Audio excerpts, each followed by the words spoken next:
Gunline, gunline, gunline. Fire mission coming down.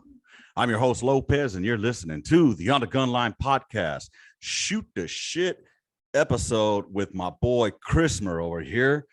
We go back to fucking 277 Field Artillery back in when I got there in 2011.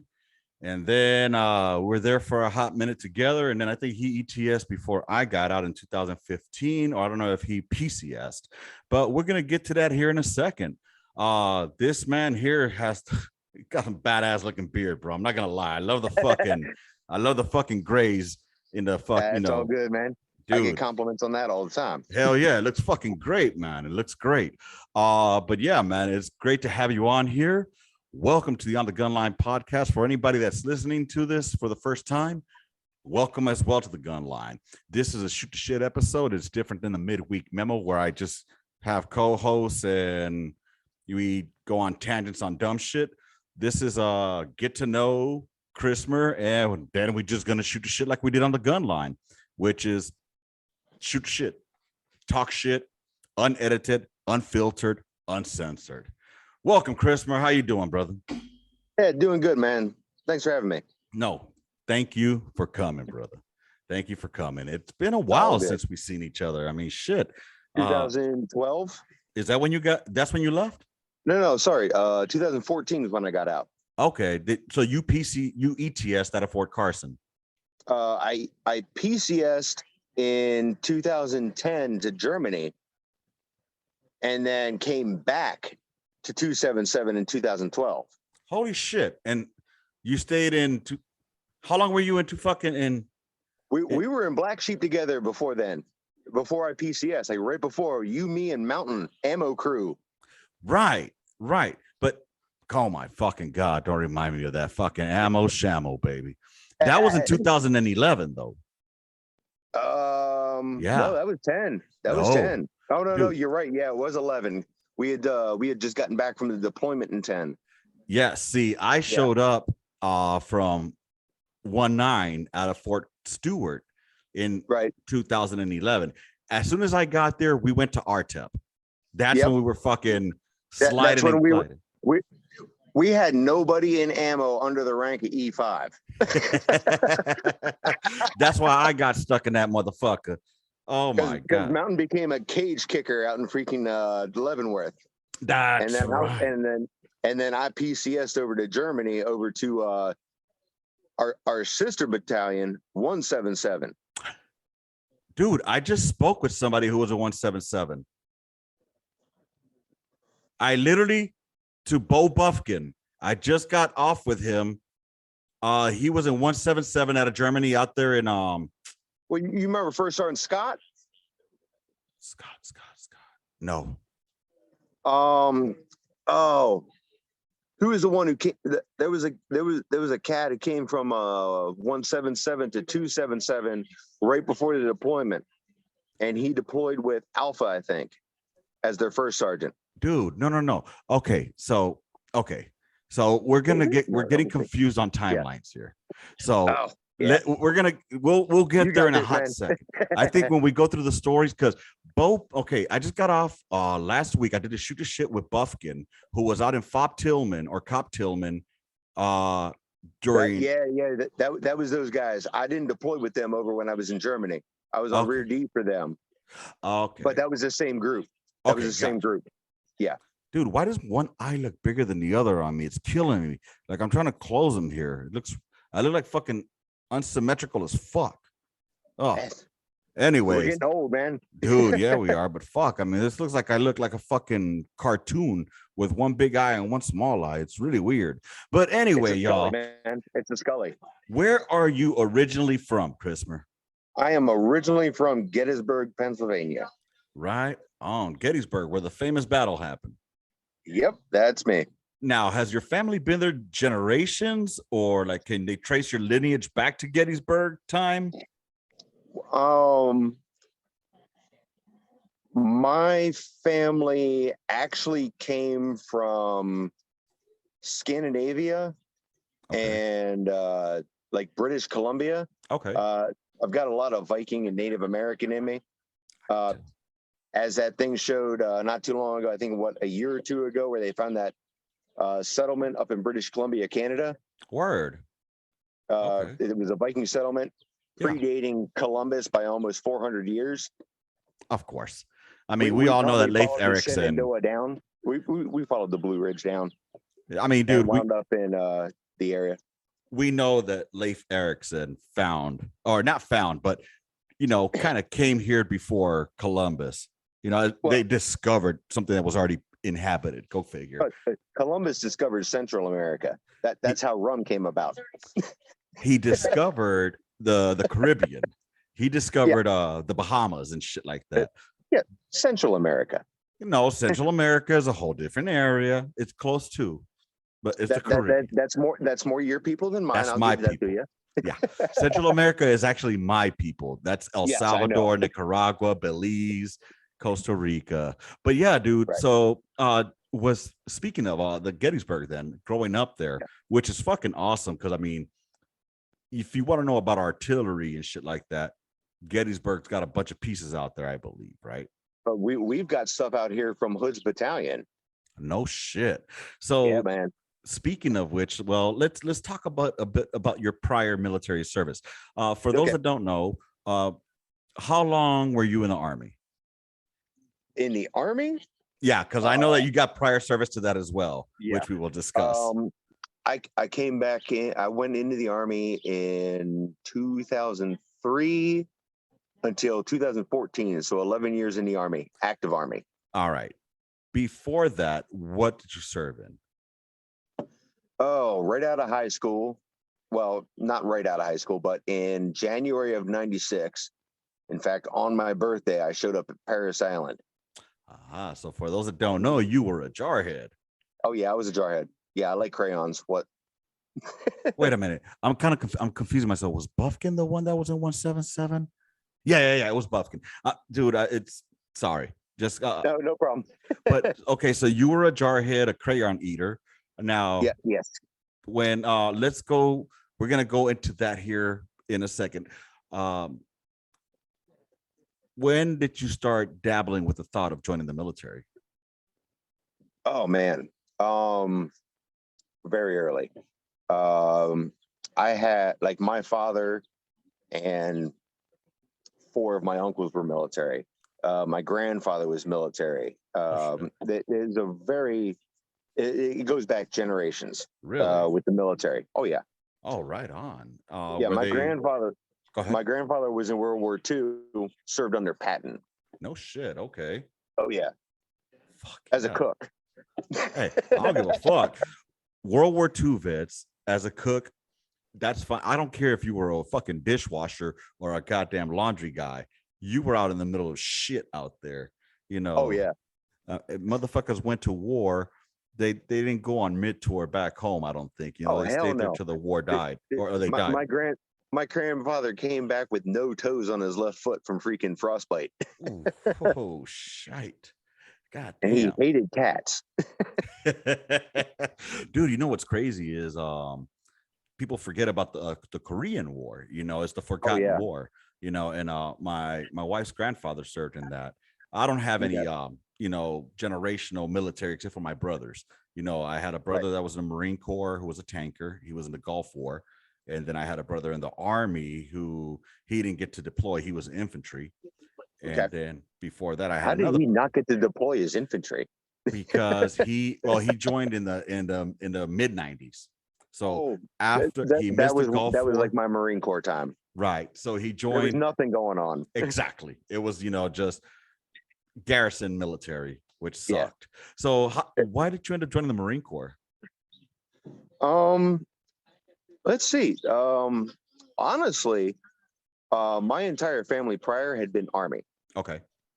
And I didn't want to be like the rest of them. I wanted to do something different. I wanted to branch out. Gotcha. And I had people tell me I couldn't do it. So of course I had to do it. Now you got to prove. Now you got something to fucking prove. Exactly. So ended up going into the Marine Corps, artillery also. Really? Okay. Yep. 19er 8s. The motherfucking dinosaur. That beast. Yeah, but she could reach out and touch someone. Oh yeah, dude. So I get to fucking pick your brain on Marine artillery and Okay. Army artillery. No, we're gonna get into that in a minute. So Oh, absolutely. you got to Paris Island, you got to boot camp. Now, was your boot camp experience Oh my God. was it what we all wanted it to be, which was like fucking, Gunny from fucking Full Metal Jacket, or Right. One of my was it favorite movies before going in. right? So I mean, it was funny. I don't if you heard the last podcast that we just had last week with our Yeah. on yesterday's. We were discussing, me and Urena were discussing how many of us were expecting that. That's what Oh, we yeah. wanted, but nowadays it's laxed, as we say, Right. and so me and you are basically the same age because I'm 44. I would have been class Yeah, of 95. and I'm 45. Yeah, and I was also class of 95. There you go. So yeah, we're definitely the same gen. We expected it to be hard, tough, but you came in much sooner than I did. Right. If things would have worked out the way they should have, I would have probably no, because I was in California, I would have gone to boot camp You'd in have gone to MCRD. you would have been a Hollywood Marine. Yeah, that's what they call it. Yeah, I got you. But we would have Pendleton. Yep, Yeah. I would have gone to Pendleton. San Diego. Yeah, it's next to Pendleton, right there in Oceanside. Yeah. Yep, yes, sir. It's at MCRD, San Diego. Oh man. But Only yeah, two- dude. Only two training places for the Marine Corps is San Diego and Paris Island. Yeah, but Paris Island has the distinction of having females, so I don't know And who's sand really the plays. Hollywood. So, dude, that's awesome. So, tell me, was it what you expected? I mean, was it what you thought it was going to be? As tough? I wouldn't say it was as tough as I expected. I mean, I was definitely expecting a lot more hands-on. But the worst we got was the good old Smoky Bear right on the ridge of the nose. That like you looking at me tap thing, yeah. But I mean, yelled a lot. It wasn't very dissimilar that way. But no, it really wasn't as tough as I thought it was going to be. Just like anybody who's gone through basic training, boot camp, anything, it's a mind game. They're breaking you down to build you up. Amen. And that's exactly what it was. They did it a little bit aggressively at times. Of course. But yeah, I mean, overall, it was pretty decent. I'll be honest. I had one of the distinctions of our platoon was the only platoon in the entire battalion who had like an E5 sergeant in the Marine Corps as a senior drill instructor. Holy shit! Really? Right. Yeah. But see, I think the E5s in the Marine Corps, especially back then during the garrison time, I mean, that's when you were focused on discipline. Yeah. So he was equivalent. He was the only E5 drill instructor. Oh, like the only the only senior drill instructor who was an E5 in our entire battalion. Yeah, because I mean, usually drill sergeant or drill instructors in the fucking Marine Corps are E5s, and your senior is E6, right? Exactly, and that's mainly sometimes because an E7, sometimes a gunnery sergeant. Right. Okay, because I know I've seen or I've heard of, I should say, of how your section chiefs are corporals actually in the Marine Corps. That was me. Right on. So I mean, the training you guys and your rank structure is a little bit different than in the Army. It's a little bit different. You've got more responsibilities as you go up the ranks. They expect more of you, basically. All right. And I mean, it's a smaller branch, though, too. Exactly. You got to look at the size difference. The Marine Corps is about a quarter of the size of the Army, especially on the artillery side. Oh yeah, I mean, because it's only 250,000 strong in the Marine Corps itself, right? Yep. So that's why it's a corps, not an army itself. Exactly. So I mean, and then you could divide that up into the artillery world. It just becomes even smaller at that point. Oh yeah, absolutely. I mean, I was an ammo team chief as a PFC. Holy shit! Wow, dude. So Lance corporals were gunners and freaking A gunners. Again, it goes into the size of the element, and you work with what you got, those crews, so I mean, they were on point. And I was talking with this one, we had a Marine on here earlier who was Okay. an artilleryman. He was 08 some shit. I can't remember what it was. 0811. Okay. Yeah. And his name was, if you get to see it, was shit. God damn it. His name is Dustin. But I call him Brother Daniel. Anyway, that's an inside joke from earlier. I'm gonna laugh if I go back and look that up and find out I know the guy. I doubt it. He's a young kid. He's a really okay. young kid. Like this dude came in like I think mid 2000. Oh yeah, So yeah. like I was already out. 2010s. Yeah. because I got out of the Marine Corps in December of '99 Okay. with Yeah. terminal leave. Yeah, buddy. So let me ask you, I'm in the Marine Corps. I mean, I think one of the distinctions, like one of the great moments in the Marine Corps is getting your EGA, right? Your Eagle Globe and Anchor. Yeah, So, absolutely. you know, in the Army, you know, and it's funny, I have Adam who he's a Navy guy. You know, Right. I give him shit for it because he talks about he's a this. squid. Yeah, but I give him shit because he talks about the hat ceremony that they have, where it goes from being recruit to a Navy hat. You know, for us, you know, we didn't really have any transition like that because we went through OSUT, one station unit training. So there wasn't really Okay, yeah. a transition of, okay, basic training is over, here's AIT. No, we did our 20K ruck, and then they gave us a fucking dog tag attachment that had the Army values in it. The leadership tag. Yeah, that's still it. got mine. That was the one that actually looked like a coin, right? No, I got it looked like a dog tag. It was actually a silver tag. No, we didn't get that, bro. We got a fucking. I got one that looked like a freaking coin.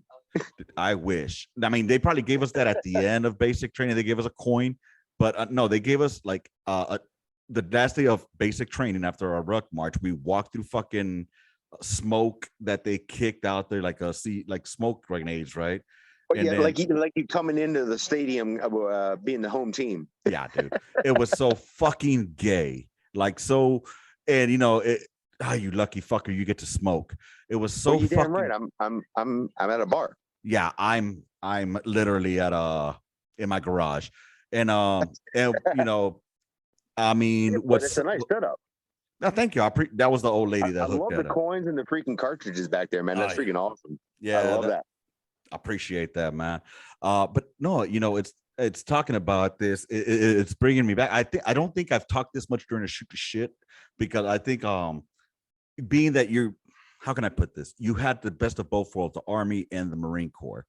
And what I tripped the best. The what now? I said I wouldn't call it the best. Well, you got to experience artillery of the both worlds. So yeah, okay. So no, I mean, we didn't have, okay, so again, the Navy guys, they got the switch hats. The fucking fuckers get the Eagle Globe and Anchor, and you're a fucking Marine, raw. Well, okay, it was different when I went through than it is now. Okay, I mean, that's true. Like now, I believe they get it after they finish their crucible. We didn't have that when I went through. We got our Eagle Globe and Anchors presented to us about 5 minutes before we crossed the parade deck to go home to our family. No shit. Yeah. Dude, so that even holds more weight for y'all. You know what I mean? Right. But see, we got a fucking leadership tag that it was black and yellow, and it had the Army values. And then our drill sergeant said, "All right, privates, now you're actually privates." Because Drill Sergeant Cabrera, I remember this motherfucker. Drill Sergeant Cabrera, no, he would be like, "Hey, privates, you guys ain't even privates. You're privates. You're PRI. All right, privates." And he was this fucking New Yorican, straight New Yorican. Mike, at least you got Cabrera. that. We didn't even get that. This motherfucker said, and during that formation, "Y'all done with the basic training portion. Tomorrow you start AIT. Guess what, privates? Guess what changes? Not a fucking thing, privates. You guys are still staying in these motherfucking starships. You're gonna march across the fucking street to Deuce. You're gonna play with some artillery. That's it. That's the only, we learn how to do our job." You know what I'm saying? And right. And I'm pretty sure you went through this part of where basically we were competition for them. But this is not about me. This is about you. So you joined the Marine Corps. You went through your boot camp. and Right. you went through your your boot camp part. After that, I Okay, think we you guys did. go to SOI, We right? well, we had 3 months of boot camp. Okay. It was a full 3 months. I left in on January 11th. Got there. We graduated March 19th. Then from there we went on 10 days leave. Okay. And what year was this again? 1990. 96. Okay. 96. Nice. From there we went to Now, what was that? just to double tap real quick. Yeah. Sorry. Your ASVAB scores, you weren't able to select your MOS, right? You didn't find that out till after boot camp? Mostly, yes. Okay. You could pick infantry or infantry support. That was basically Gotcha. Nice. not So- even lying about that one. That was basically your two choices. Okay. So you chose infantry support. Right. Now wound up artillery. Like course. 3 of my uncles. Exactly. You know, oh, wait. So you had uncles that were artillery. Oh, yeah. Yeah. See, that's awesome. So you have a lineage of red legs. Oh, That's hell yeah. fucking great, dude. And I mean, And then, I'm a very proud artillery man. I don't know if you can tell. no, I- not at all. I love my artillery, man. I fucking love artillery. And then you got to work on the one piece I didn't get to work on. So Oh, the 198. yes. So let's talk about after you were done with boot camp, you did your 3 months. Where do you go to Right. next? After you go on leave, you Okay, wear your we went fucking on leave, and then from there we went back down to North Carolina to Camp Geiger. okay. Camp What are you guys Geiger doing there? is that's where School of Infantry, Mhm. or if you're not infantry, you go to MCT, which is Marine Combat Training. That's where Oh. you basically get trained in squad tactics, mobility, movement techniques, and things like that. Like what we call our It's not battle as strict drills. as it's not as strict as what boot camp is, but you're still a trainee. Okay. So But you don't have there's that whole round thing. browns around you. No, they didn't have those on. They were wearing the regular Marine Corps caps and everything like that. So it would be round, those things stopped in boot camp. so it sounds like what AIT would have been like nowadays. Like, you know, kind Yeah, of. I guess basically it's like an extended version. It's like an extra month. Got you. And you learn So- like so your battle drills and like you said, This squad was tactics. yeah, and this part of it was a month focused solely on infantry tactics. So you got this to is live where on your that shit. whole this is where that whole saying every Marine and a rifleman comes in, Okay. because we all get a month of infantry training before we go on to our MOS school, which for us was also at SIL. Exactly. You know, with Right. that said, oh, just so you know, the 10-minute warning came on. That means I'm gonna have to resend you another link after this because Okay, for some cool. reason Zoom is being fucking Jew about shit and making me Did have Elon to buy that pay. too? Huh? Did Elon buy that too? I know, right? But that motherfucker's not even Jewish. He's a fucking South African. He's a real African American, by the way. But no, Yes, he is. so dude, and you got to train on the beautiful M16. You didn't have the M4 when you went through boot camp. So M16 with iron sights at mhm, 500 meters. they ain't ready for that, bro. They ain't ready for that. Having to fucking go in there and click Yep. up, down, Yep. rear side did. aperture. We actually had our little battle book that we had with us as we were on the range. And as you shot, you plotted every mark Mhm. and you made adjustments per shot. Oh, so it get wasn't it to like when zero. you go in zero at the range, you Mhm. zeroed and So qualified. you did your zero initially. Mhm. And then as you were shooting, you would make windage adjustments and everything else based off your BZO. Wow. Okay. Fuck. Y'all go It- it- hard in the core with that that- shit. Like I said, I mean, that's where a lot of difference comes up in the that's probably the biggest difference I saw between the Army and the Marine Corps is how the Mhm. rifle range was run. Damn, that's fucking crazy. So let's so you went through your school, your MCT, your Marine Corps training. Yep. You know, you learn your little combatives and all that good shit, except y'all guys call it, That I was boot think, camp. huh? Combatives was boot camp. Right. And y'all, that's where y'all had your pugil sticks and y'all learn your Or You're we just got to whoop the crap out of each other. and now y'all weren't integrated like in the army where you guys did No. it It with was females completely and males. separate. First, second, and third battalion were male battalions. Mhm. Fourth battalion was the female battalion, and they were way segregated from us. No chance. No shit. There wasn't no fraternizing going on, huh? No, there was not. In fact, when we were in when we did like the mess hall and everything like that, Yeah. if there were women behind the line, they'd pull the shutters down so you couldn't see them, Oh my and you just had God. a little slot where you could slide the tray out. Bro, when I was in Fort, this leads me to a story.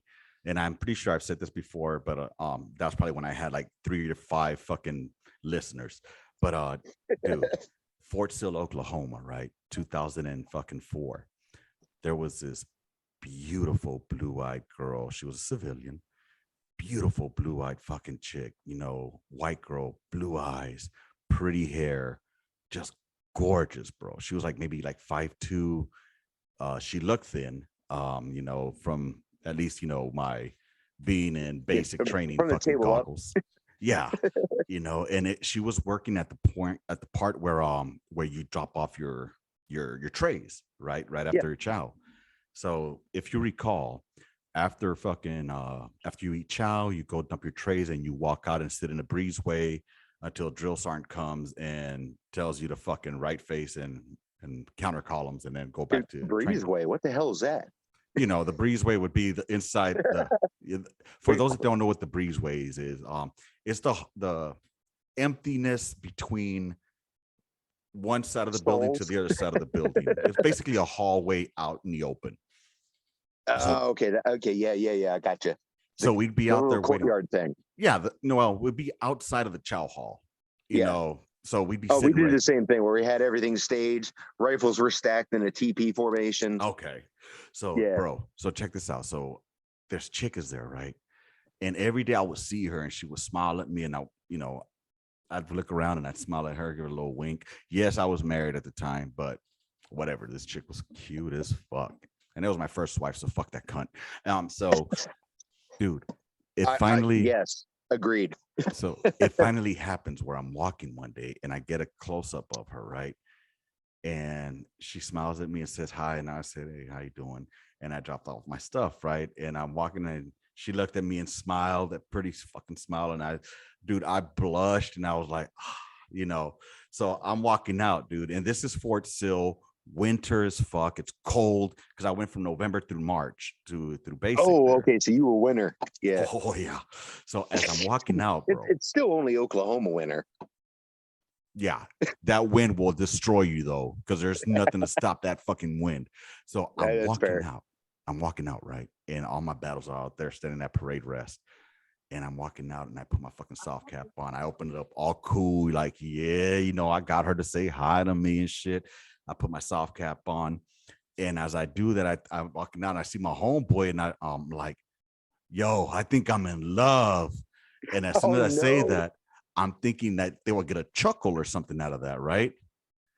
Nobody's saying anything. Everybody's locked up. Looking, right? Yeah, they're not even at parade rest though. I mean, we're at parade pretty, you know, when we're hanging out right there.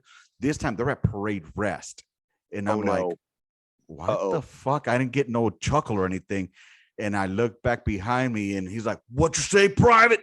And I said, oh fuck. I look back and there's this fucking drill sergeant right there that I didn't see initially.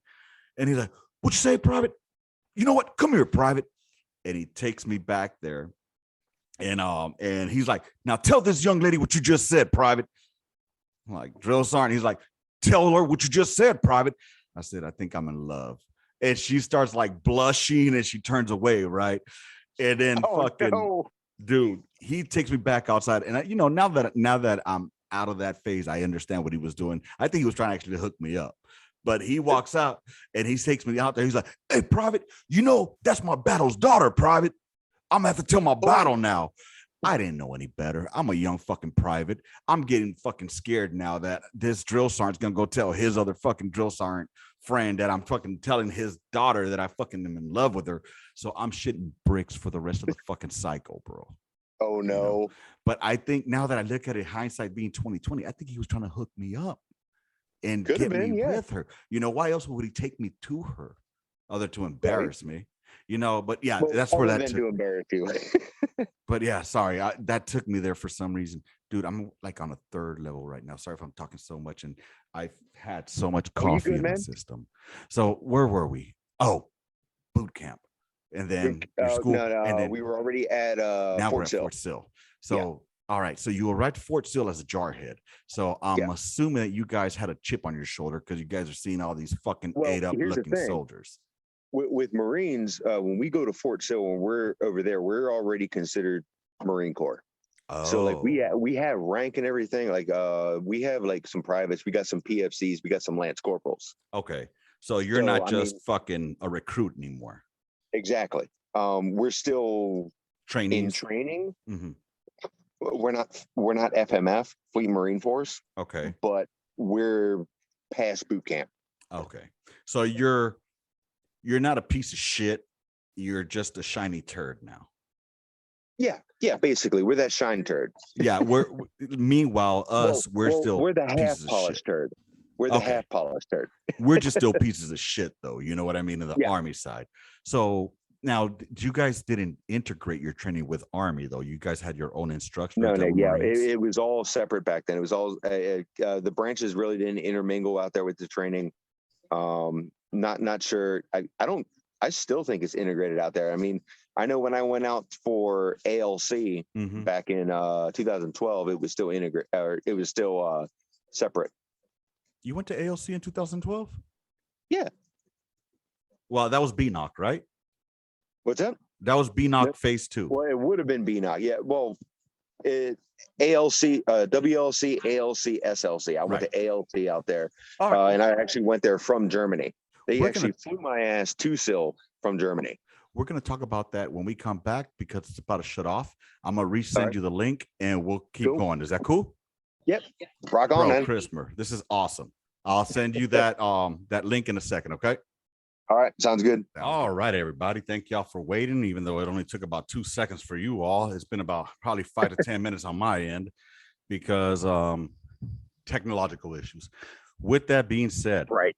Technical difficulties. I just want to let y'all know this is going to be a long one. All right, because we have a lot to cover today. And if you're wondering, I'm at home and Chrismer is at a bar. And Smoking. Are you drinking? Oh, yes. Okay. Oh, yes. And, you know, make sure you have one for our fallen brother, who today happens to be the anniversary of. All right. I've done that already, good sir. Too easy. So today is an anniversary. Today, shit. How many years has it been now? Since 2006. 2006. So that would be what, like how many years? 18 years. How many? 18. 18 years. So that Same means age he was. Snowburger, he would have been 34 years old now? This year. Huh? He'd have been 36. 36? He'd be turning 36 this year. Holy shit. Can you believe? No way. Because he was 18. Yeah. He was 18 and it was 18 years ago. No, it was 14 years ago, bro. 16? 2006. 2006. And then 2016 is 10, 16, 17, 18, 19, 20, 21, 22. So that's 6 to 16. So 6, 20. I don't even know what math I can't believe. Either way. Hey, I've been drinking. Yeah. So my math is definitely worse than yours. So 2016 would have been 2006. 2016 would have been 10 years. All right. He would have been 28, 29, Right. 30, 31, 32, 33, 34, 35. Okay.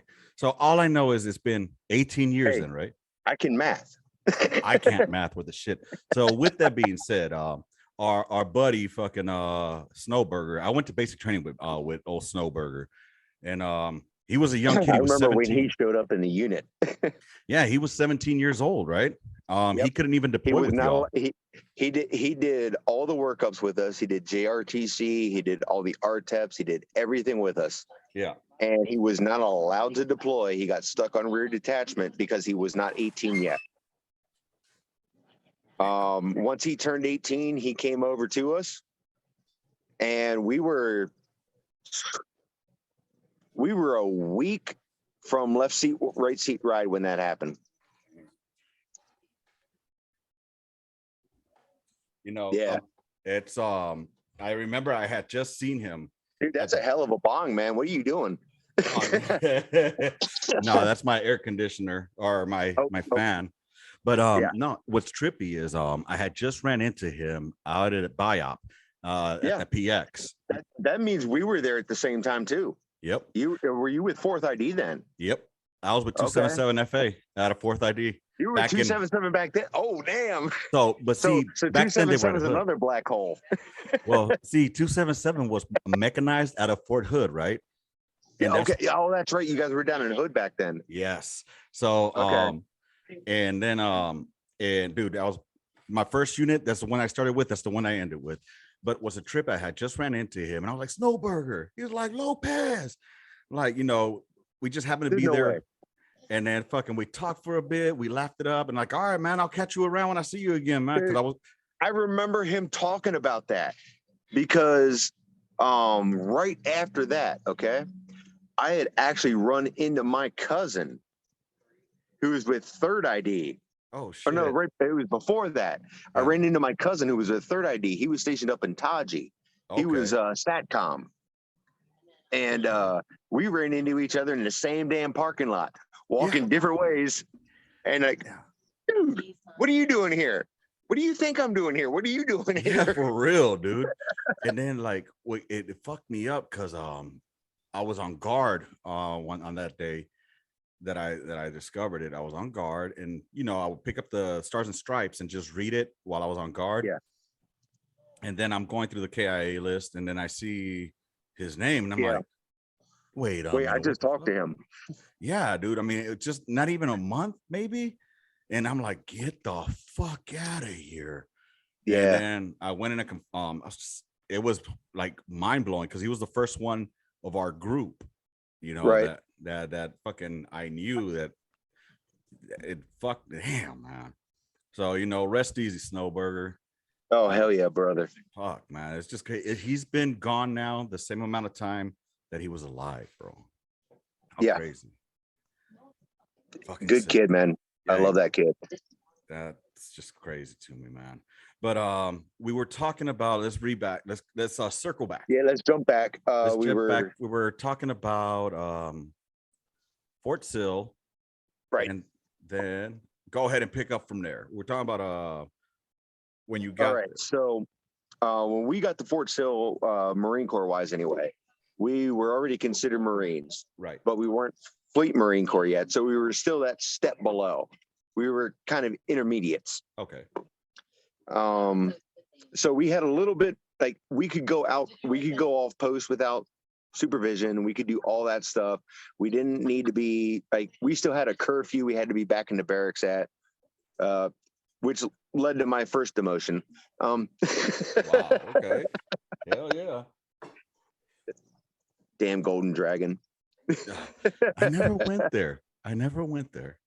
Oh, back when I went there, they were all on the same strip. Like you went out the back gate where the Circle K is, going right down in. I think it actually became it became a Sonic. Oh, of course. Right. Good night. But yeah, that's where all the clubs were right there. And so you went right off the back of the gate, and that's where all the strip clubs were. You had like 4 strip clubs right there. And then like 2 tattoo parlors and a car lot. Oh, and then a loan office. Yeah, of course. Probably adjacent to a fucking divorce fucking attorney or bankruptcy. No, that was right next to the pawn shop. Ah. Dude. So when you got there, I mean, like when you saw what, you know, and you're gonna start training on your piece, like what were your feelings about it? Like what was like your expectations? Honestly, I was excited. I was like, dude, this is some next level shit for me at that point. I mean, honestly, because this is the job I'm going to be doing while I'm in the military. This is what I'm training to do. I need to absorb absolutely everything I can. Dude, we took that. I mean, I'm not sure how serious. Like, I'm honestly, because I never went through Army Basic. Okay. I didn't have to. Yeah. I got in before that. They figure you But, went through enough like, shit already. Yeah, we took that shit serious. We had a kid running aiming post one time, running out there, put the near post in, was running the far post out and tripped. Next thing we know, they're calling for a freaking corpsman because this dumb some bitch put the freaking aiming post through his thigh. Oh, fuck. Yeah. Oh, we goddamn. we went hard, man. We went hard. I can see that. Holy But shit. nah, I mean, it was one of those things. It's like it was training for the job you know that you're going to be doing for at least the next, well, almost 4 years. How long was the training for that y'all took there? Um, Do you remember? I think ours was like, I think it was 8 weeks. Okay. I think 8 weeks, six or 8 weeks. I got held back because I technically got a secondary MOS. How so? I was also an 0812 nuclear, biological, and chemical cannoneer. Oh, well, what the fuck is the difference? There's a lot. Really? It's an additional like 3 to 4 weeks.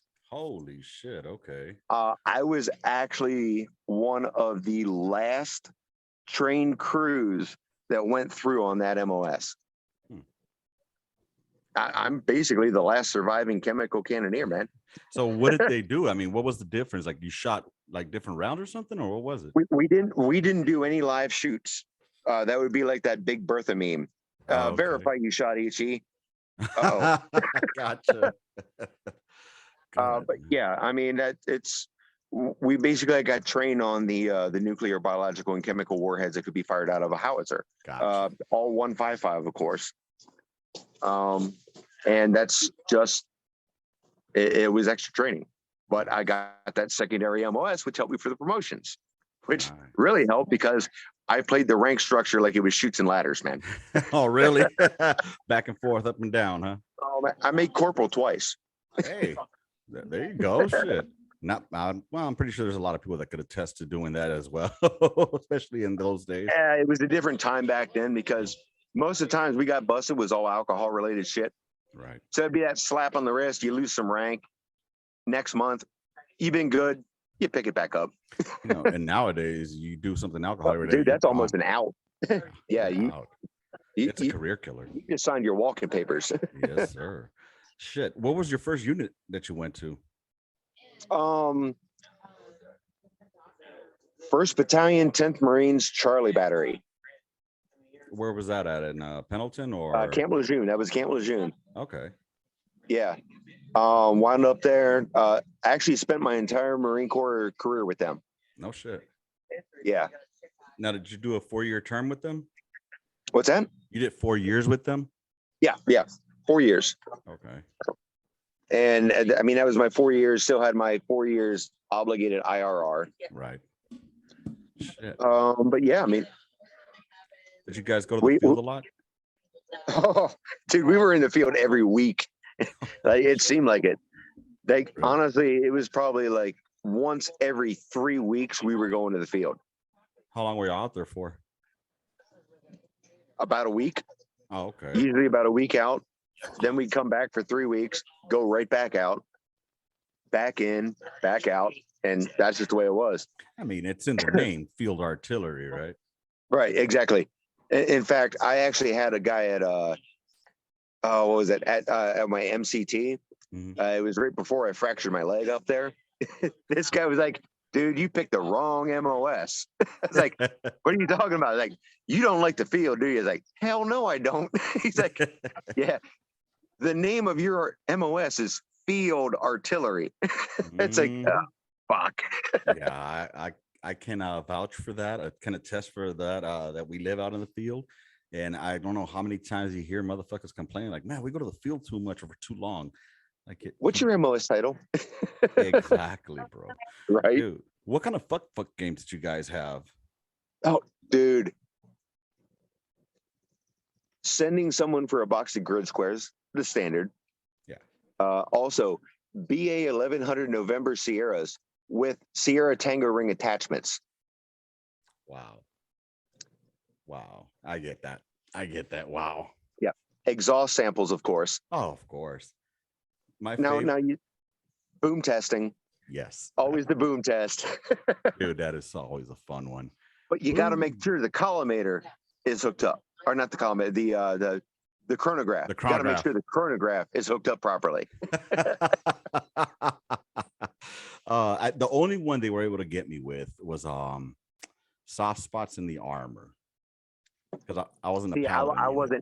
I wasn't heavy until I went into the army when I went to Korea. You did Korea too? Yeah. Holy shit. I was with 2nd Brigade 2ID in Korea. I was with 217. Oh, no shit. Okay. I was with the unit that actually deployed from Korea to Ramadi and then redeployed to Colorado and became 277. Okay, so you were out there with Abalos and them? Oh, yeah. Okay, so then you actually knew one of my first sergeants, First Sergeant Samuel. I think he was a platoon sergeant back then. I knew DeWitt when he was a platoon sergeant. Oh, no shit. Yeah. Holy shit. Okay. DeWitt was my platoon sergeant. Oh, fuck, dude. He was my platoon sergeant over in Korea. That's fucking crazy. See how small the artillery world is. Now, Right. I can only imagine it's the same or even tighter in the Marine Corps. Now, the camaraderie in the Marine Corps within the artillery, is it the same as the camaraderie in the Army with the field artillery? The field artillery aspect, absolutely. The Corps versus the Army, completely different. Explain. Or if you can give us some examples. Like the Marine Corps camaraderie, you run into another Marine anywhere and you're automatically brothers. Right. You run into another Army guy, the first thing that gets asked, what unit are you with? You know what I mean? Yeah. I mean, yeah. In the Marine Corps, it didn't matter. And I mean, it's, again, it comes down to the size of it comes down to the size of the element. Right. Yeah, I mean, I know that in the Army, the first thing we'll ask is like, what was your MOS? And then we'll be like, okay, now we could break it down like, okay, what unit were you in and shit like that? Yeah. What brigade were you with? Yeah, exactly. Right. Yeah, no shit. Fucking crazy, dude. So you didn't get to deploy with the Marine Corps. I did go. Well, I did a cold weather deployment with them to Norway, where your people are from. Exactly. Nice. And I may have seeded some. Some little baby Chrismers out there running around, huh? I can only confirm that I have one child. Gotcha. That we know of. That's right. That I know of, yes. This fool. But yeah, I mean, it's we did 2 months up there. Basically, well, I went advon and I was also rear von because I was the lowest ranking NCO, of course. Of course. So I had to draw all the equipment and then turn it back in cleaner than we got it. That fucking blows balls. We emplaced, we were shooting live rounds off of a lake bed. What the fuck? Yeah, man. That lake had actually frozen to the point where it was almost 12 feet thick ice. Woo, shit. And we were shooting off that shit. Bro, I don't know. I think there should have been a risk assessment somewhere there. It says just we didn't have those then. Oh my God, dude. What a different time. To be honest though, first place in the military anyway, where I got to build a snow fort and it was legit. No shit. Our defenses were made out of snow and ice, man. What the fuck? That's fucking sick, dude.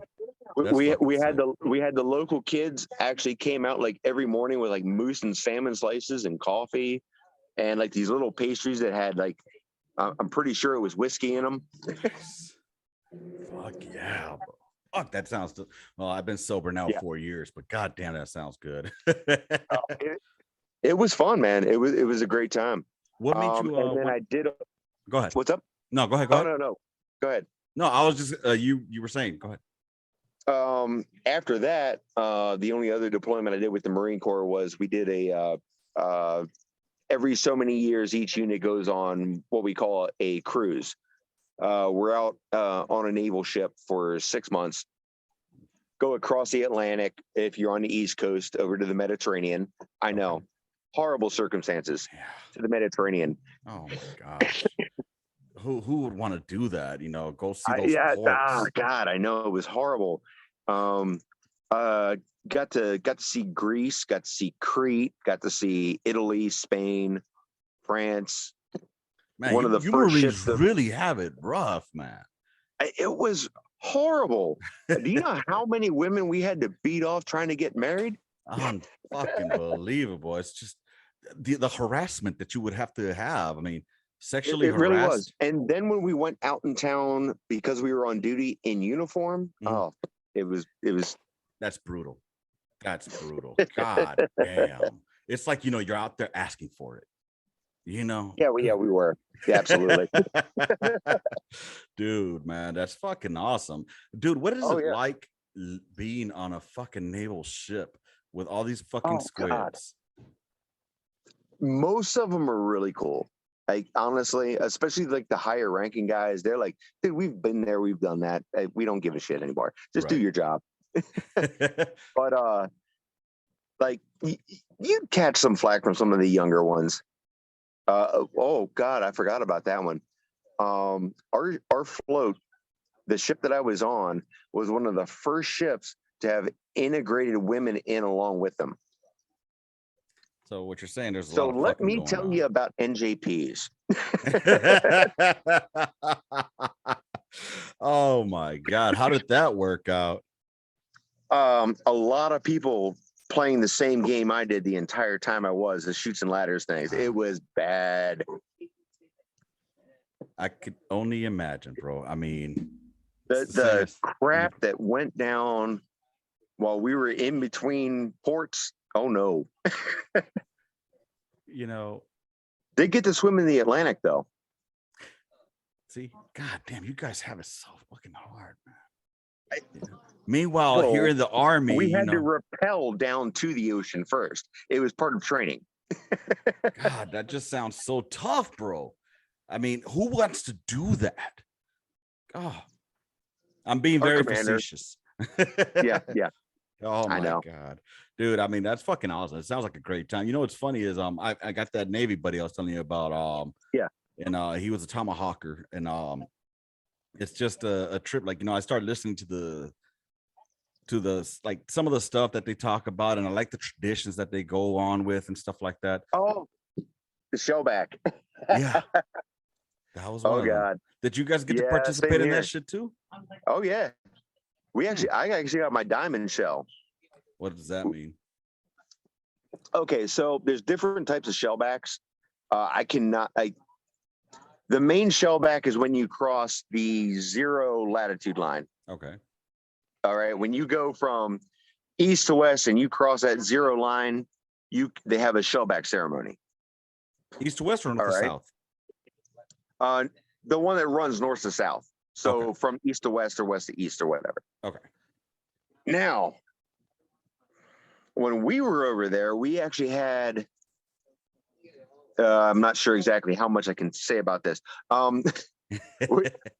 We had an instance where we had an opportunity to go to 0-0.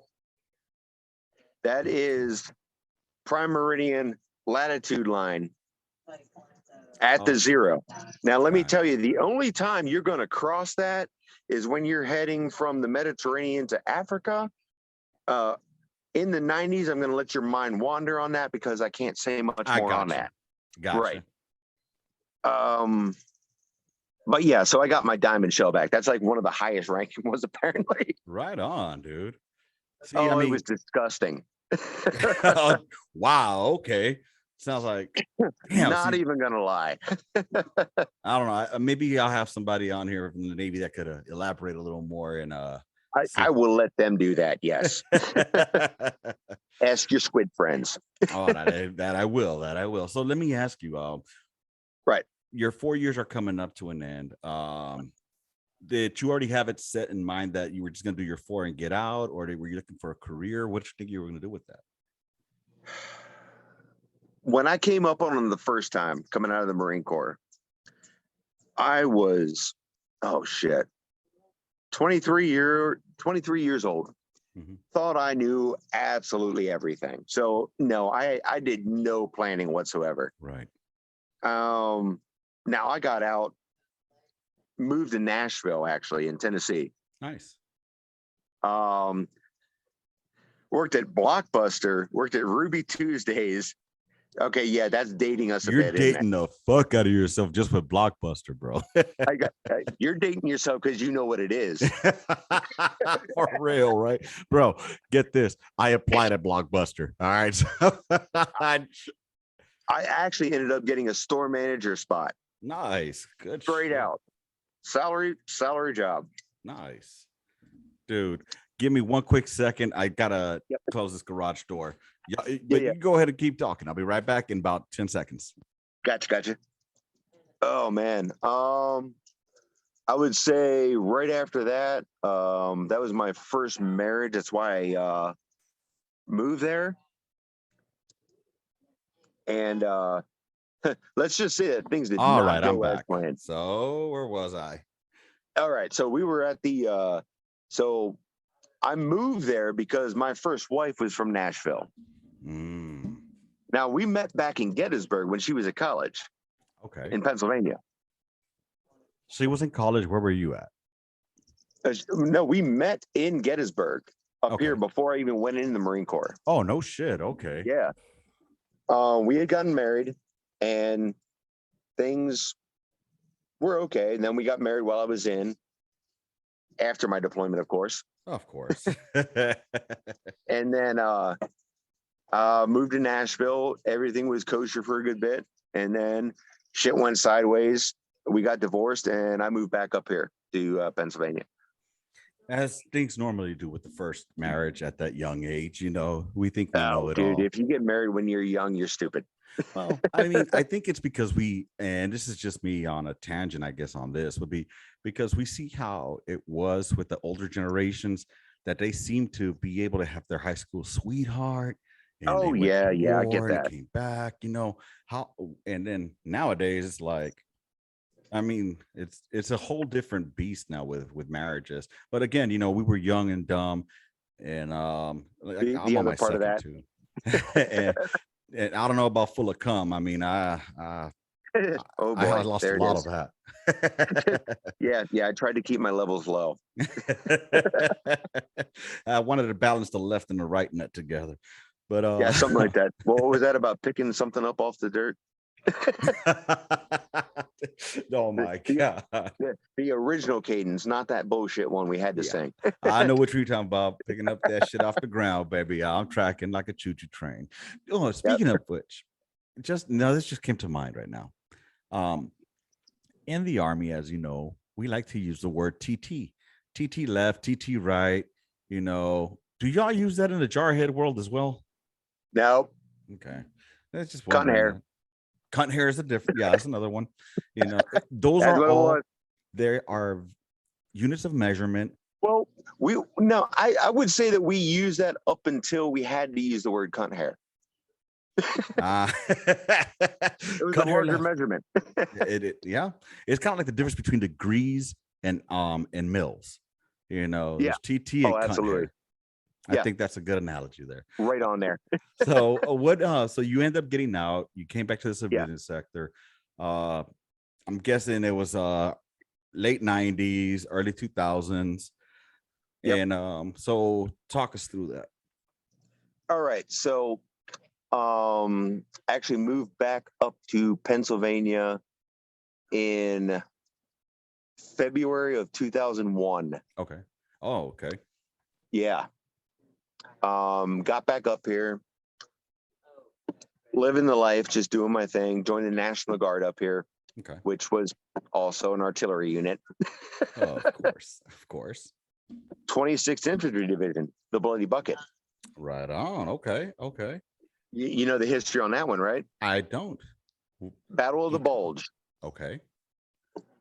Nice. They Well, I mean, that's they good were actually lineage. there for that one. Yeah.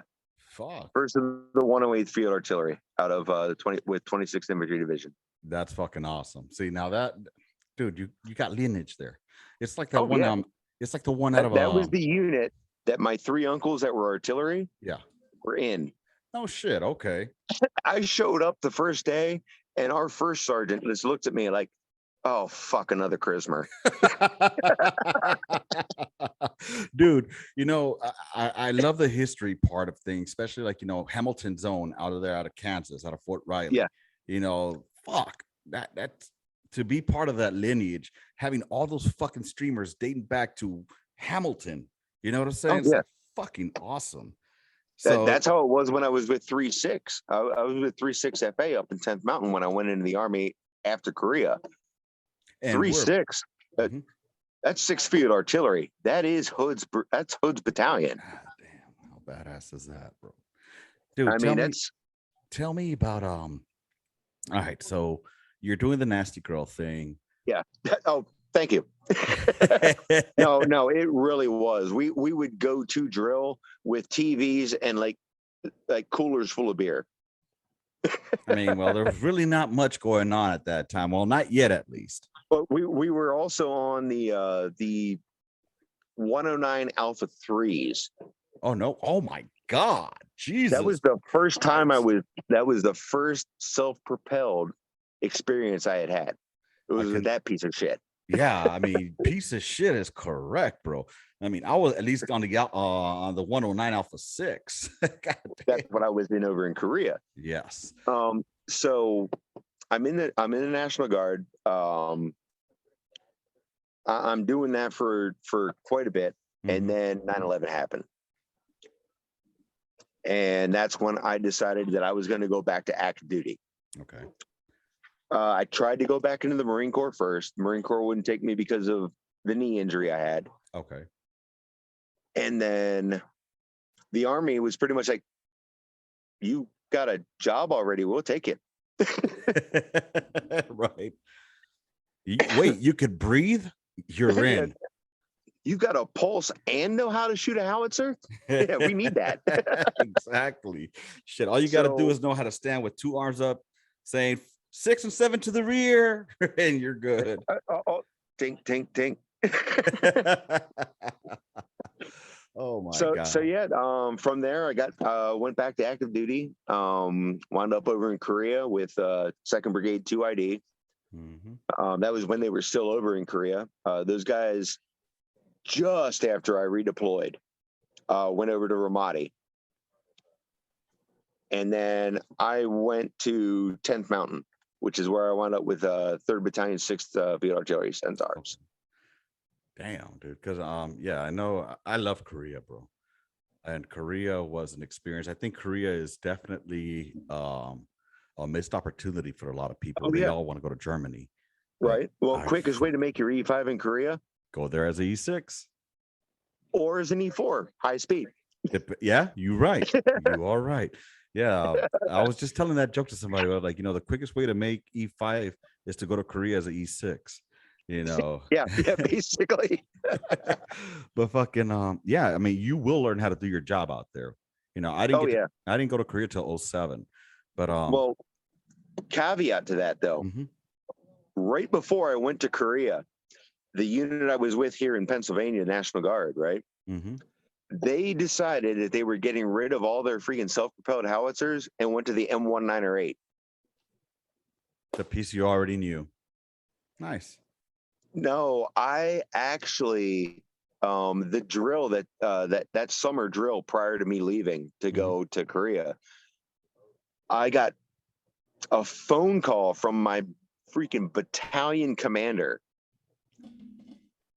asking me if I would like to train them how to use it. Most of these NCOs that were here at this point were Vietnam vets. Yeah. I mean, they had the last piece they worked on was the freaking the pom-pom. Dude, I mean, I could just imagine it. You're talking about a bunch of National Guards, man. Nothing's been going on for Yeah. decade. Well, since the Gulf War, but I don't even think they were activated then. And then Yeah. I mean, 9/11 comes. the last time this National Guard unit that I was with had got activated was World War II. Holy shit! And they just happened to be there for Battle of the Bulge. They And were it part of that freaking unit. so basically it was just one of those places where it was I was easy in the money right for the place at the weaklings. right time.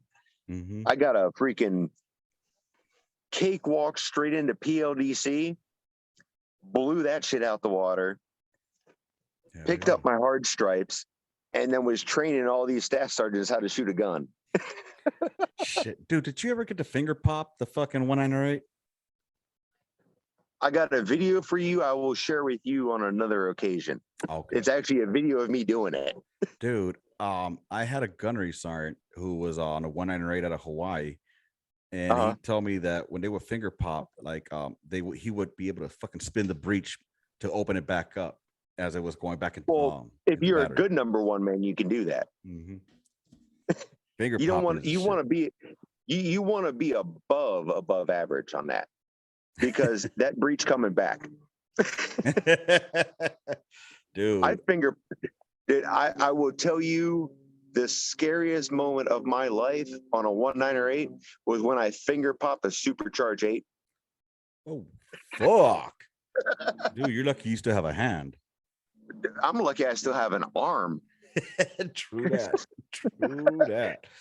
I can say that I remember popping it and just feeling that breech graze the back of my elbow. Oh, shit. I could just imagine it, because I mean, that was out of 29 bombs. That was out of CACs.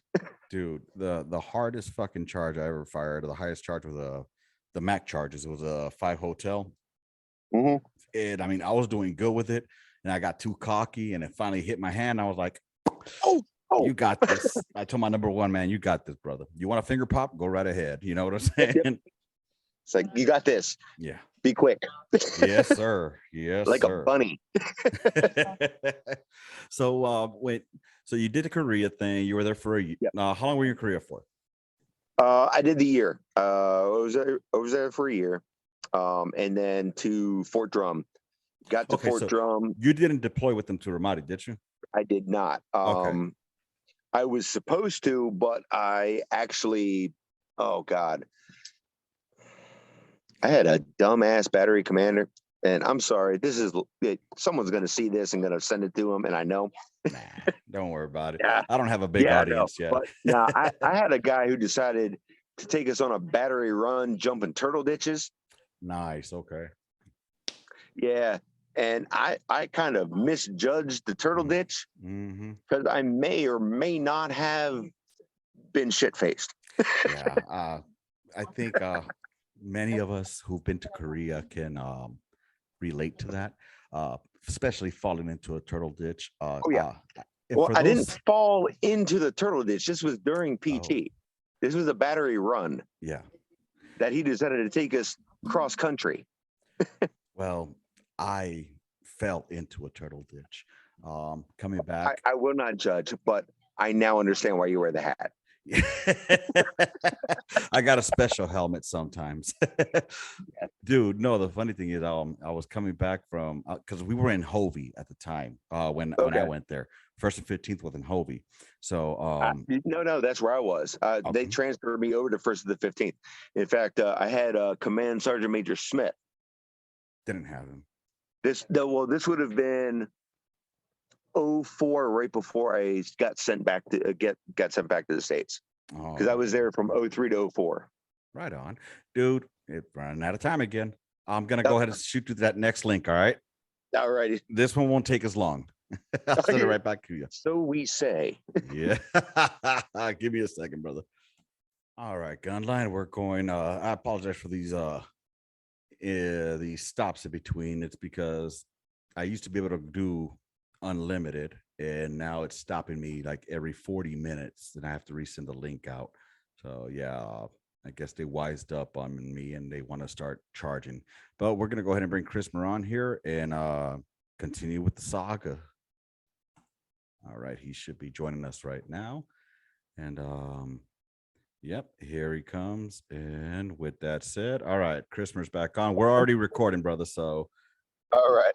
good to go. So Korea, Turtle Ditch, Battery Run. Yep. Messed my knee up again. Got put over to 115 from 217. Mm-hmm. And then I wasn't able to deploy with them. May have been a blessing in disguise, though. Yeah. Because the guys I was in a section with were, I'm not sure if you saw anything about that Paladin that got a mortar drop right in the driver's hatch. Yep. Yeah, that was my old guys. Oh, I knew those guys. Yeah, that was my first bout of like, oh fuck, I dodged a bullet. Dude, first of all, for a mortar to land on the gun line, and then not only that, but actually to hit the Paladin from a moving pickup. And then not only that, but not falling just on a Paladin, but actually inside the fucking the hatch. For that to happen, the odds are fucking huge. It's insane. Like that was just people. Somebody had a horseshoe or maybe a donkey shoe shoved up their ass. Dude, well, I mean, they did like the donkeys. There's a lot of people that that got fucking from that event, that lived through it out there, that they're like fucked up from that, dude. I mean, I could just imagine. You know what I mean? It's just I still talk to a couple of those guys. It's fucking horrible. Yeah, like from there, of course, I went to Alpha 36. Okay. Which is where I met Snowburger and Eric, who they were riding in the same Humvee that day. In fact, that was my Humvee because their Humvee broke down and I had to change the damn tire. God damn, bro. Well, oh yeah. What happened in that incident? My understanding, I want to say I heard it that it was like it ran over a mine. I'm not too sure on that one. They were out on patrol and it was Route Michigan, the dirt one that overlooks that freaking canal. I'm sure you're familiar with it. Over towards Indiana, on the other side of it, like Route Yankees, Route Indiana, all that. And there was that double dirt mound where you had one mound that goes up one side, and then you had the canal, and there was a dirt mound on the other side. Okay. They were running on that, and they passed by it, and there's a turnaround point that they had to turn around on. And as they were turning, it was a pressure plate. And when it popped, it took out the entire driver's seat. Like there was nothing left. Yeah, damn. Snowburger was diagonal from him.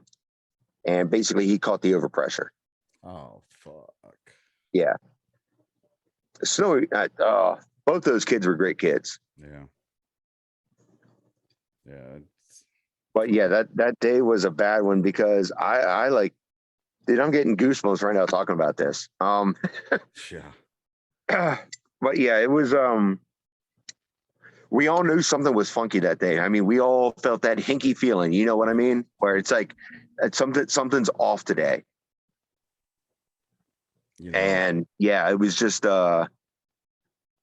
a fucked up day. I think about it like that feeling you're talking, like you can tell something in the air, bro. Like something's just not right. Something's just not reading right. You know when stuff's going to go south. You know when it is. It's going to go sideways. Today's the day because I feel it. Yeah. And sometimes it doesn't happen, which is awesome. That just means you're on your toes. But there's those days where you're just like, something's just not right. It's either just empty or there's just something just doesn't seem right. You just feel it like, and next thing you know, it doesn't surprise you when it happens. Like I knew something was gonna fucking happen. Speaking of which, on that, yesterday I actually took a trip with a really good friend of mine because I needed the moral support. Yeah. Went down to Arlington yesterday. Oh, right on. Got to see both of them again. Oh, no shit. Okay. Yeah. And it was, I think I needed that for my own personal closure. But yeah, it's First time I've been down to Arlington since 1986. Holy shit! Wow. Because, I mean, my grandfather, of course, was buried down there. Right. But yeah, I mean, I've been back up in this area since 2014, and I've been just putting it off. Yeah. But that's one of the biggest things that we fuck up as veterans. You know what I mean? We try to fucking suck it up and try to out of sight, out of mind. You know what I mean? Right. And but it starts eating at you, and the past 2 months for me was just really bad, and I just was like, you know what? I need to go down there. I need to do this. I need to get this part focused. Yeah. And I had a really good friend who was like, yeah, I'll drive down there with you. And I was like, okay, cool. So did that yesterday. Right on. Great freaking moment. I felt a lot of weight come off. So honest, if you got people in Arlington and you get a chance to go there, do it. It's going to be a weight off your shoulders. Yeah, definitely. I mean, even if it's not Arlington, it's some, just another cemetery. Just go pay them a visit. You know what I mean? You're in the area or whatnot. Yeah. Yeah. For Absolutely. like, especially like for sometimes when you're, I don't want to say you're in you're putting it back, but sometimes you're in disbelief. You still haven't accepted it that it occurred. You know what I mean? Right.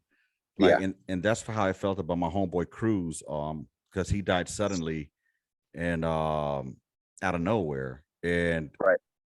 When I went to his funeral, it was in an urn because he was cremated. So I never got to see the body in a casket to get that closure, if that makes sense. So No, to me, absolutely. sometimes it's still like one of those It's I a don't know, Twilight Zone moment. Yeah, bro. And, so when I went to go visit him at the over there in Knoxville, I went there with my boy Kowalczyk, and we had a cigar right there with him. And Kowalczyk. Mm-hmm. That Kowalczyk? I don't think you know my Kowalczyk. What's it? Don't tell me it's Donnie. No. Okay. This guy's name is Eric Kowalczyk. Okay.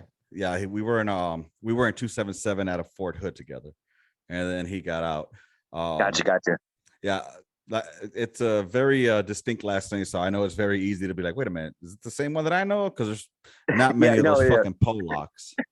Well, you got to also remember, I'm up here from Pennsylvania. We've got the band live, the Kowalczyks. Ah, gotcha. they were the brothers. That's why I was like, wait, what? Orale, nah. But like us three were always together. You know what I'm saying? So for example, so I got this picture here of us. That was us three back in 06. So Kowalczyk was the guy in the middle. Cruz would be the skinny looking guy over there, and I'm the one. So that was us three right there. Oh, you're the one with the tan, right? Yeah, I'm the one, right? The tannest one would be me. But so it still sometimes is in disbelief, and it's not like he died of anything. He didn't die of anything combat related.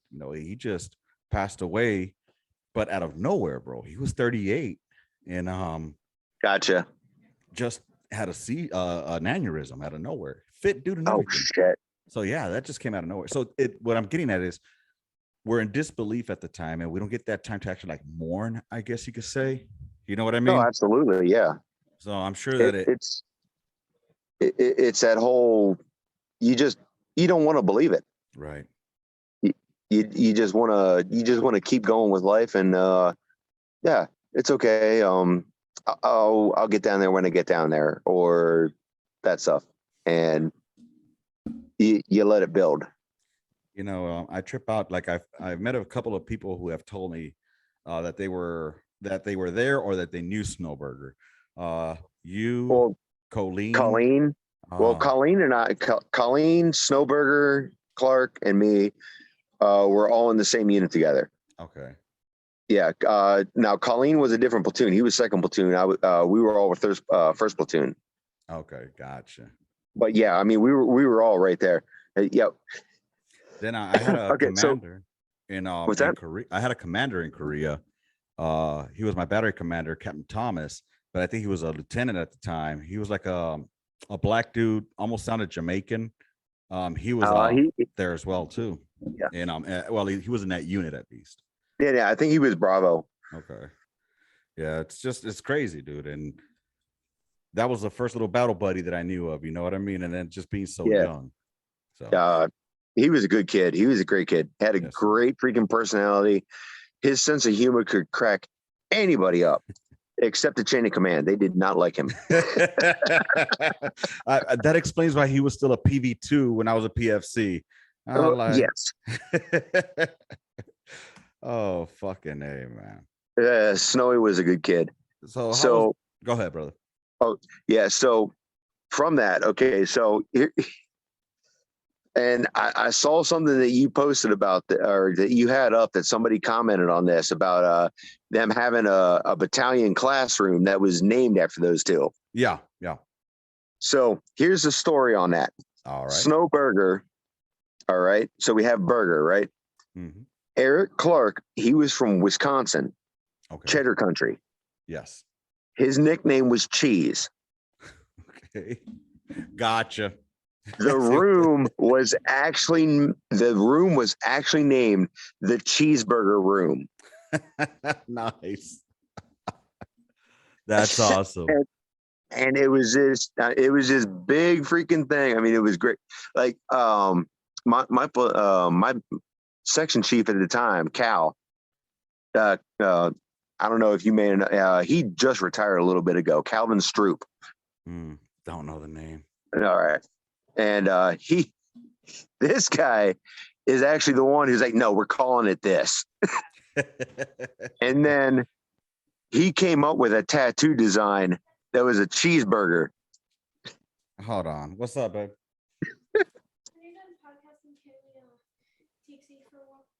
Why don't you ask your sister? Oh boy. Okay. We'll see. Okay. Okay. Maybe we'll see. I'm in the middle of a podcast, honey. All right, honey. So yeah, that's where the cheeseburger room came up from. And then Cal, he designed this cheeseburger tattoo. No shit. Okay. I haven't gotten it yet, and I got to get it from him. I got to get it. I got to get a hold of his wife because he doesn't have Facebook. Gotcha.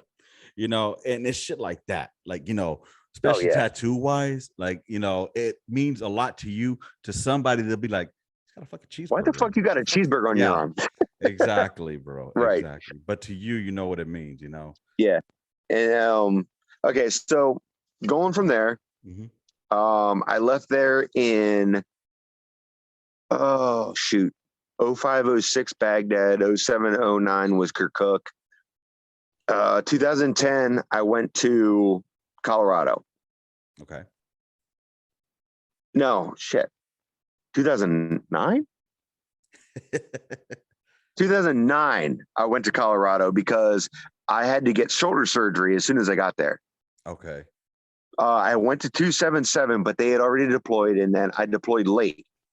I was originally with Alpha, and they got transferred to Bravo for deployment. Okay.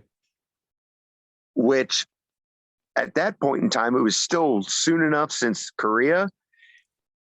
I was running into all the guys that I knew from Korea because the unit got reflagged from 217 to 277. Right. So I mean, we like all knew each other. Right. It was like a big family reunion. Yeah. So I ended up going over there with those guys to Afghanistan. So that was third combat deployment. Okay. Yeah, I mean, thank God it was only 6 months because that shit was nuts. Word. We had a night right after Ramadan lifted. Yeah. We were shooting, like, we had 2 guns on fob. Okay. And technically they called it a fob, but it was a cop. Which one? Fortress. Okay. Yeah. Okay. I've heard stories of Fortress and Joyce. So. Yeah. We had 6 fire missions going simultaneously with 2 guns. Jesus Christ. Yeah. God damn. I mean, it was insane that night. We shot over 200 rounds in 6 hours. And these were 119ers, right? Yeah, that was the 119er. You could shoot them faster. Oh yeah. So I they love say. that pea shooter. I So love So they say. that. I'm just going to say that when I was in the Marine Corps, we shot the 198. We shot 45 rounds in 5 minutes. Now that's one of those I'm gonna have to call bullshit on unless I see that. 45 rounds in how many minutes? 5 minutes. It was an FPF. Okay, that makes sense. Okay, Yeah, I'll give you that. It was an FPF. There was no at my command by piece by round. Yeah. I'll give you an FPF. For those who don't know what FPS is, final protective fires. So Yeah, you let exactly. everything loose. Basically, it was an expend all remaining. Pretty much. Go black. Just shoot it until you're done. Damn. Hey, we don't have any HE left, but we have WP. Yeah, that's fine. It shoots right. Just make sure you shoot it farther away than closer. Oh no, they kept us on the same azimuth and freaking deflection, man. It was like, it's okay. Just shoot it off. The weight's the same. For real, dude. Fucking hey. Who are you under? Who was your chief at Fortress? At Fortress? Mason. He just reached out to me, bro. Yeah, Mason was my chief out there. Charles Mason, right? Yep. He just reached out to me. Medley was the gunner. Okay. Yeah, good old DJ Medley. Yeah, motherfucker smoke Medley now. Damn right. I know. Yeah. Trip out, bro. Mason reached out to me on fucking on the gram. And I wanted to have him on. I told him, dude, come on down, shoot the shit with me on the podcast. Then that motherfucker just disappears on me, bro. Like, bro. If he's always been like that, man. I mean, that's how he's always been. So hopefully he gets back on. Mason, if you hear this, the invite's still get back on. Yeah, for real. Damn. Okay. So Medley was the gunner. You were under Mason. Who was your smoke? Trujillo. Okay. He was the acting first sergeant when I showed up. The Jesus was my gunny. No shit. Okay. Yeah. Andre. Dude, I just ran into De Jesus here a couple months ago. No kidding. Yeah, bro. If you see him again or whatnot, tell him I said, what's up? I was his driver.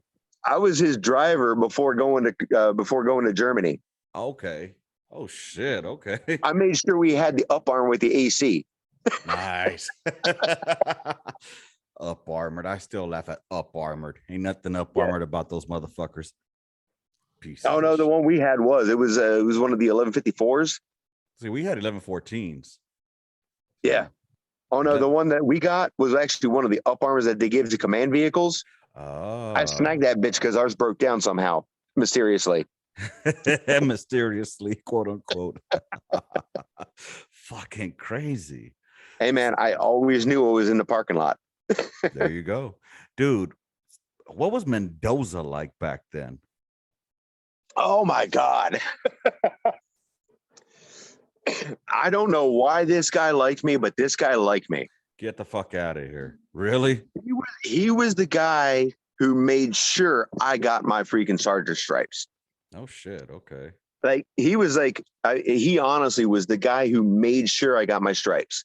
And he, like, before I came down on orders for Germany, he's like, look, Chrismer, 6 months, you're going up for your 6. Nice. He wanted to see me get promoted. Right. He knew I had, he knew that I had the knowledge of the gunline. Right. He knew that I had it. We were on a field op, and this is funny as shit. And all of a sudden, they ship us 5.64 and 5.65 fuses. Okay. Yeah. Tell me you know what these are. M565s and M564s. Give me more. They're the ones with the vernier scale the entire way around them. They're all black. Yeah. You never see these. Like hardly now ever. We're tracking. Okay. Right. My section chief at the time, this was after we had gotten back from the deployment, and I can't remember who it was. And it was right before I joined you on the ammo train. Mm-hmm. He had no idea about these damn things, and I'm looking at him like Black Triangle 9 or 8.0 for PD. Like what? 9 or 8.0. You want to put it on 9 or 8.0? He's like, but I can't find this in the manual. I was like, it's 9 or 8.0. Trust me. Yeah.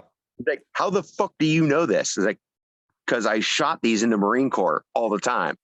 Yeah.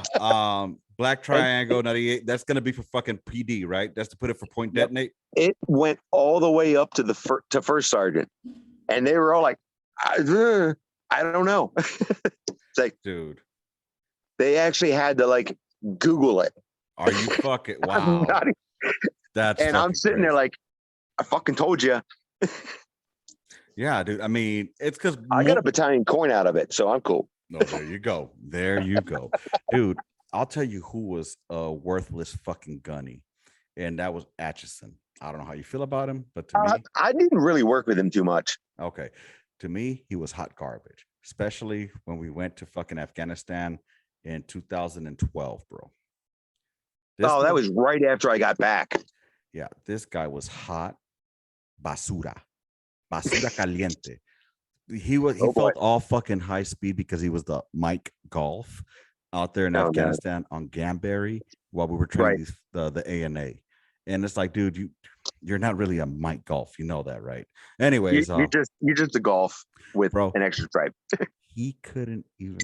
He was trying to tell me how to read the fucking compass, bro, and he was reading it incorrectly. Wait, what? Yeah, he was reading the fucking compass incorrectly. I wasn't gonna say nothing to him, but then the Jesus came over to me. He's like, "Hey, what was he saying?" I'm like, man, this motherfucker was trying to tell me how to read the compass. Every time that I was laying it, it was gonna be fucking facing the wrong azimuth. That I know how to read a fucking compass. You know, I've only been doing it for quite some time. But anyways, it's just a little bit, right? Bro, I know a tiny bit. You know, I know a TT, a cunt hair, if you will. There we go.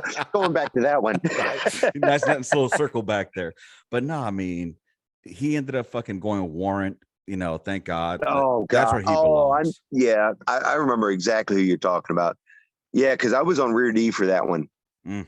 Because I came back over in 2012, right when you guys left. Ah, okay. Yeah. Dude, I'm telling you, it was a great thing that he went warrant. He picked up warrant and left because that's where he belongs. He belongs in staff somewhere. He doesn't belong on the line. You know, there's just certain people that belong on the gun line and certain people that don't. You know, like I remember Smoke Simer. I think he was Simer. Oh God, I love that guy, man. He was cool. I liked his personality. Yeah, I don't know how good he was on the gun line. Like I said, he was cool as a person, I guess, but he was one of those that he should have been an officer instead. That's just what I got from him. You know what I mean? But he was cool, man. I mean, but then you had I can get that. Yeah, Pulver was cool. Fucking good old Carl. So you know, it's just they had a lot of great fucking NCOs there. It was cool. Oh, dude, we like Bravo Battery between like 10 and 12 anyway. Dude, we had some amazing senior NCO leadership and some amazing NCOs. And we had some damn good troops who would actually listen to us. Yeah, dude, that was the key. You got to have that. You throw one douchebag in there and that's the monkey wrench. It's going to kill it all. Yes. You know what I mean? Bro, there was we were on Rear D. I think Medley was the acting platoon sergeant. I was acting gunnery sergeant. I was there with Cabrales. Okay. Yeah, I was on Rear D with y'all. Dude, this is on the last deployment. I think it was in 2013 or 14. I can't remember which. It was the 13 to 14 one.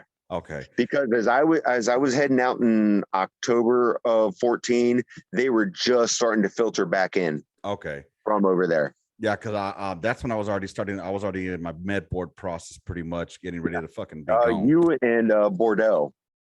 Yeah, me, Bordeaux, Cotton. Me and Bordeaux went to ALC together from Germany. Shit. Yeah. Word. Yeah. Wait. We both were on the commandant's list. No. Wow. Holy shit. Bordeaux was good people, man. Bordeaux was really good people. Awesome, man. Him and I freaking would actually sit in the damn hotel room, finish all our shit, and then go out to the strip club. Dude, Every night. There. I think I want to say I went to SL. No, I went to ALC in 2012. Was it 2012? I went in 2012, but I think we were later 12. No, it could have been a different class cycle. I went to, in 2011. So you went to, the year before. Yeah. Yeah, because I had, who was your SGL? Oh God, what the hell was his name? Started with an M. Oh, if I remember. Oh, I have to go back and look at my stuff. Yeah. I still got my I Love Me book, man. Yeah, I Love Me book. Dude, funny you mentioned that. I was just talking about with my because I just got a new position here at the job where I'm at. Yeah, and I saw that, man. Congrats on, by the way. Thank you. And I was just telling a couple of the people that I'm working with, like, you know what? I want you to make yourself and compile what we called in the military an I Love Me book. I guess here you can call it like an I Love Me file or an I Love Me folder. But I want you to put anything you do great or anything that makes you outstanding. Any you classes, get a positive freaking anything, feedback from anything, put it in there. Take a screenshot and save it in there. And, and I explained them to the reason why we have it in the military, and it made sense to them here in the civilian sector. So, dude, well, that's good. That's a little bit of bleed over. There's nothing wrong with that, and it helps them out. Exactly, bro. So, when you got to did you end up? So you ended up ETSing out of Carson then? Yes. I left out of Carson. Now, did you med board or ETS? I did an ETS. I should have done a fucking med board, but I was an idiot. I was trying to stay in. Gotcha. I only had 4 years left till I hit 20. No shit. Yeah. So I was trying to get promoted and stay in, and I just kept pushing and pushing and pushing. By the time that it came time for my ETS, it was already too late to start the med board. God damn. That's where I fucked up. Damn. Are you? And that was my fuck up on that. I mean, that's all that was. Well, were you able to at least try to start working on inheritance in the civilian sector, or you haven't? Oh, dude, I'm at 70% with the VA right now. Good. We'll talk offline about more of that afterwards. So, but right. Yeah, dude. How did you find your experience coming out, like transitioning out of the military? Was it something you were ready to do, or you weren't quite ready? Well, you said you wanted to do 4 more years. How did that go for you? I will honestly say I took 6 months off, man. I didn't do shit for 6 months. And I'm not saying that's the best way to go. Absolutely not. I'd been doing it for almost 20 years, nonstop with the military. I needed a break. It was basically my decompression. Yeah. Now, granted, I could have gone into stuff coming right out, but I don't think I would have been in the right mindset for it. I needed that time to decompress myself, to just sit back, relax, get my mind focused on what I needed to do, and then go from there. And that's what I needed. So I got in with this company called McLaren Plastics. It's a local business. Mm-hmm. I was making 33-foot wind blades for solar power. Okay. Or sorry, wind power, wind turbines. Right. I went straight in as the test supervisor, testing all the weights, making sure they were all balanced. Because I don't know. Here's something to check out online: unbalanced wind blades. Check that shit out. You will see some. Dude, that shit's crazy. I can just imagine. That shit explodes. Dude, I can just imagine anything that's unbalanced and at that length and weight. Oh yeah. I'm gonna have to YouTube that shit, just so you know that. I'm gonna be YouTubing. You're welcome. That shit will explode. From there, I worked there for maybe 3 years or so, and then an opening came open out on Amazon. Mm-hmm. Started working for them as just a warehouse person.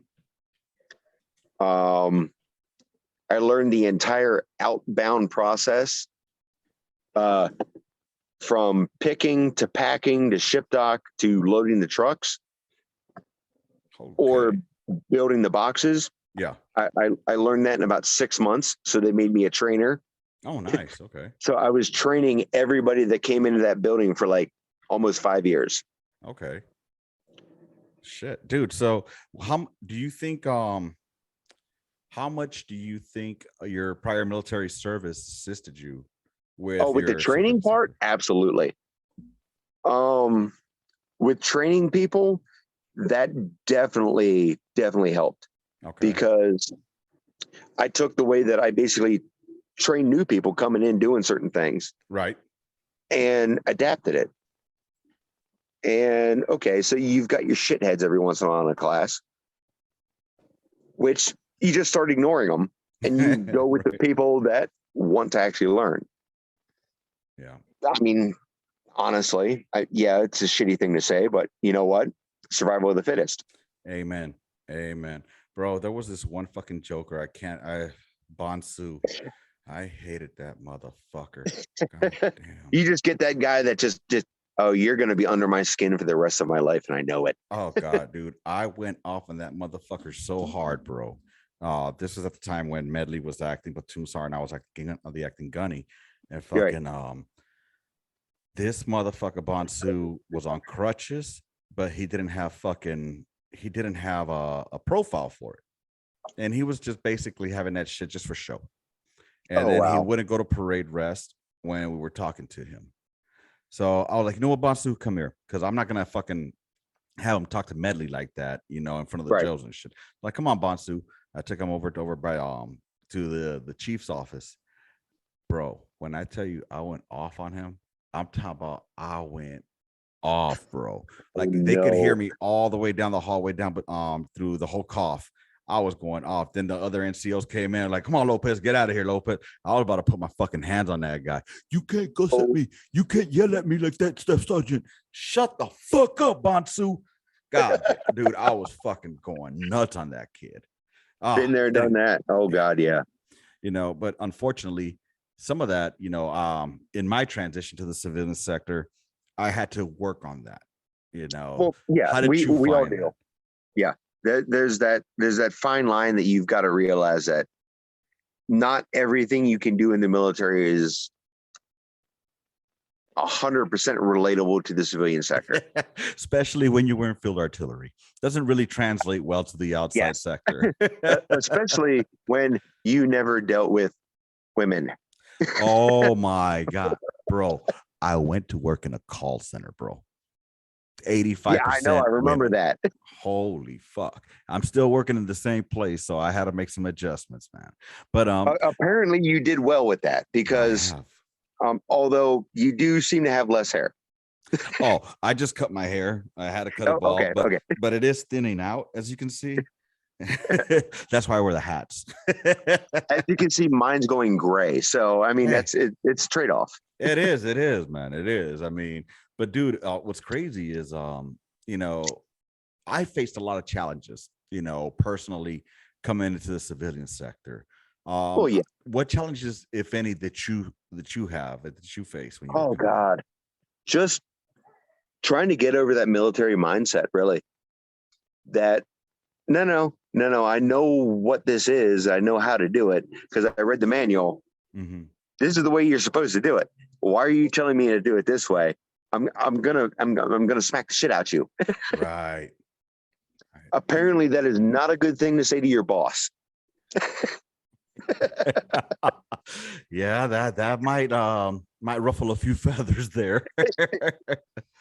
Oh Now, my God. granted, the guy I was working for was actually he was military, he Air Force, but he was military. Right. Still counts. They Yeah, still count, kind of. it's more than a Coast Guard. Fucking puddle pirates. Oh But my God. no, I mean, we got along great and everything. And he Yeah. just says like, dude, what the hell is wrong with you? And I was like, you're telling me to do things that aren't in this freaking manual that you gave me to do. Because I was working with fiberglass. Basically, I was doing fiberglass forming and things like that. Okay. So, I mean, it was a big process, right? So I'm looking at him and like, this is how we were trained by the guys who were doing this. Mm-hmm. So if that's how we're supposed to do it, fix the manual. Right. I mean, Get I an guess, addendum. I know you know what those are. yes, very well.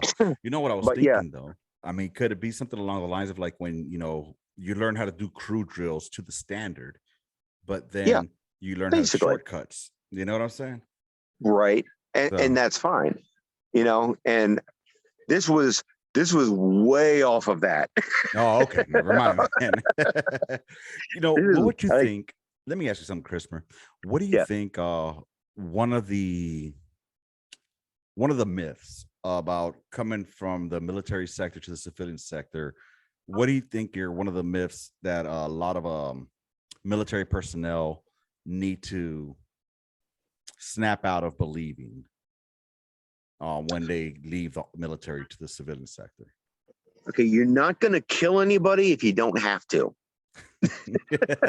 No. Oh God.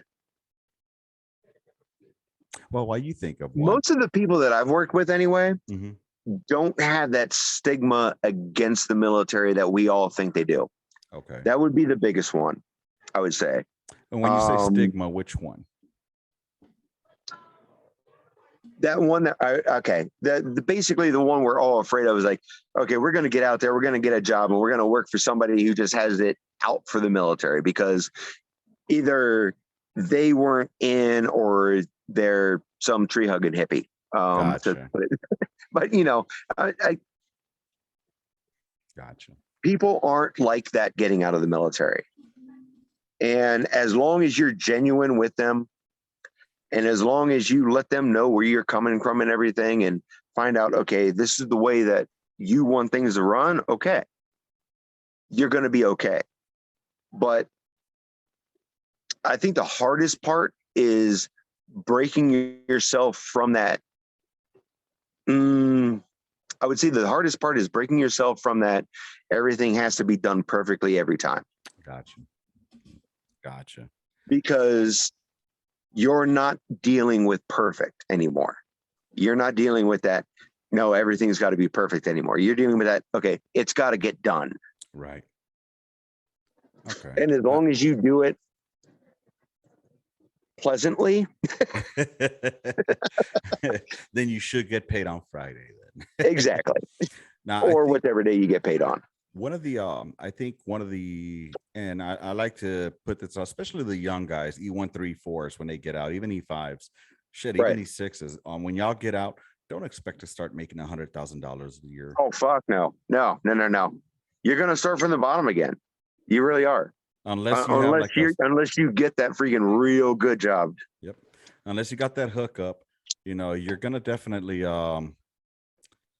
work your way Most up jobs out there. Yeah, you're going to be starting all the way over again. You're going to be building yourself up, and to be honest,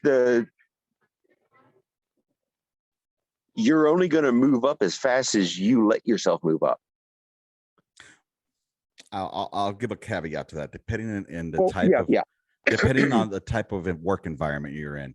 Because I told myself, exactly. Well, yes, I thought I was going to be a supervisor within a year after I got out the military. You know what I mean? Here I am 7 years later, finally picking up a supervisor slot.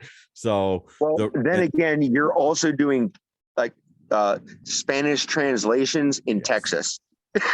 Well, this is true. No, I think one of the biggest things is because in the military works, we expect to progress at a certain time. You expected it to be at a certain pace. Right. And here in the civilian sector, they don't work like that. Think of it as probably like the reserves or the nasty girls, that you'll get promoted when there's a slot open. Exactly. That's the big thing. If there's not a slot open, you're not going to move up. Yeah. Unless you're with a big corporation like Amazon, where you can, and you're willing to move to take a better position. Exactly. Hey, y'all, we're going to cut out for another second here and come back, and we're going to go ahead and wrap up this entire saga of what's been the Chrismer experience. So give me a few minutes and I'll be right back with you. All right. And we are back here with the final chapter of the first part of hanging with Chrismer. Uh, Part dude, one. We're going with part one. dude, yeah. I mean, I like to always bring people back on after they, after the first one, so we just shoot it up, chop it up, because we got to know Right. you on the first one. Now let's just fucking hang out, like we did on the gun line. But what I like to do when we get towards the end, is I like to talk about challenges, like especially with finding any kind of mental challenges or behavioral Right. challenges, as they call them. A lot of people, I don't want to say of the vast majority, but a lot of folks that have seen combat, a lot of folks that have seen things that the normal human or normal civilian doesn't see, we're affected by it in some way or another, and whether we want to admit it or not. I mean, there's Right. some hardcore motherfuckers that, yeah, it doesn't bug them at all. But then there's other motherfuckers that doesn't mean that that you're weak or anything. It just means that some shit really fucked you up. You know what I mean? Right. I didn't think I would ever see a man have half his throat sliced open, Right. because of EFP. But there I saw it, and I saw him bleed out till he died. You know what I'm saying? Yeah. That Exactly. fucks Yeah. with me. So, Oh, yeah, absolutely. Yeah. I mean, there's certain things you see in the military that you're not going to see on the civilian side unless you're an EMT, a cop, or a firefighter, exactly. So I think one of the or ER failures, staff. right? I think one of And the we don't want to talk about the light bulbs. light bulbs. ER staff light bulbs. Mm-mm. You've never heard about the whole thing where I had to remove a light bulb from somebody's Oh, gotcha. right. That's something with the gerbils and shit. Yeah, right. Yeah. This is the type of shit you probably talked about on the Navy ships. Y'all motherfuckers putting shit up each other's asses. Now, this is the type of shit we talked on the gun line. I'm pretty This sure is we talked true. about this. That's true. This is very true. And see, this is the type of shit we're going to talk about next time. Right. And this is the type of shit actually I talk about on the midweek memo, actually. There we go. But nah, dude, I think one of the disservices that we do to ourselves is because we came up, I still say, in that era of suck it up and drive on, Right. and it was that stigma of like, you're looking to look weak or you're not a strong man. But see, I think there's a difference between feeling sorry for yourself and actually having an issue that you want to get help for. You know what I mean? Because Oh, absolutely. you have Yeah. motherfuckers that will fucking play it for everything, and try to milk it. And they fuck it up for those that are actually trying to go out and get help because they're clogging up the system and they're giving veterans a bad name. Absolutely. Yeah. And that's definitely out there. It took me, I just got my VA disability rating pushed up from 40% last year. And I've got next week I'm going in to get nerve endings burnt off in my spine. Oof. Yeah. 3 different places on the left side on Tuesday, 3 other places on the right side on Thursday. And that's you'll be lucky if they say it's service connected. You'll be lucky if they service connected. No. I ain't going to the VA for that shit. I'm not stupid. For real, right? But no, I mean now the paperwork's getting sent to them. Okay, good. But no, it's one of those things like I had to step down from my position out on Amazon, and now I'm working another job. I'm a prep cook, man. I make the food before the cooks get it at a freaking great establishment. Gary Owen Irish Pub, if you're ever in Gettysburg, Pennsylvania. There you go. Shout out There you Gary go. Owen's Irish Pub. Yep. But yeah, it's a great place. The owners are both from Ireland. Oh, nice. And they opened this place after they moved down here from New York after 9/11. Oh, wow. Okay. Yeah, they were actually in the Bronx. Shit. Back then. Dude. But no, they opened this place up. It's a great place. So much better on my back. I bet, bro. But no, I mean it's a great place to work for. I think the biggest thing I've got to say to anybody out there: find a job you actually enjoy working. If you don't enjoy it, find something else. Because whether the money's good or not, it's not going to mean shit if you don't like what you're doing. I can't say it any better than that. You're going to be miserable no matter how much they pay you. So Yeah. how much is your sanity worth to you? You know, and I get to work in a basement away from people. So I don't even have to see people. dude, that there is a fucking, that's a dream, honestly. Oh, it really is. This is my dream job right now, and I freaking love it. I'm not making nearly as much as I was at Amazon, but you know what? I've got my sanity, and I don't have to deal with people. Well, I don't have to deal with people while I'm sober. Yes. Well, here's the funny thing about that. Like in my work environment, I just wanted to work, just go to work, do my thing. Don't bug me. I won't bug you, and I'll do my shit. And that's what we all think it's going to be like when we get out. That you're going to be able to get that job where you're just like, just don't talk to me. Yeah, that's what I thought. And I thought that my work would talk for itself. Unfortunately, it didn't work that way, because over here where I work at, it's a major insurance company. It's very big, right? And you're expected to, what they call it, engage and talk to people and be approachable. And I tried doing that. I tried being, but I talk to people on the phone. Well, and here's the problem though, Chrismer. I try to talk to some of these folks, but I couldn't stand them, bro. Because they were just like, they were annoying as fuck, because they complained about everything. Now I'm not gonna lie, I'm not gonna say I don't complain, but if I complain, I complain with a purpose, and I have a solution for it. That's because we brought up in the military. You're like, if you've got a complaint, have a solution and have a fix. Yeah, bro. I mean, some of the times these people complain to complain. Yeah. It's like, oh, my shoes hurt. Don't wear those shoes. Right. I mean, don't get it twisted. I know there's times that I know I would like fucking be with Medina and Cabrales, and we'd be bitching about shit, but that's just, to vent. You know what I mean? Well, yeah, but that's okay, because half the battery didn't understand what you were saying anyway. Well, that will be true, but Medina doesn't know Spanish. That motherfucker is a coconut. Yeah, but he faked like he did. He could say his first and last name perfectly in Spanish. If he's hearing this, I'm just bullshitting with you. Jose Medina, wasn't it? Yeah. See, ladies and gentlemen, this is how we roll on the gun line. And here's the thing. I haven't talked to Chrismer since I got the fuck out in 2015. And we're now in 2020 fucking 2.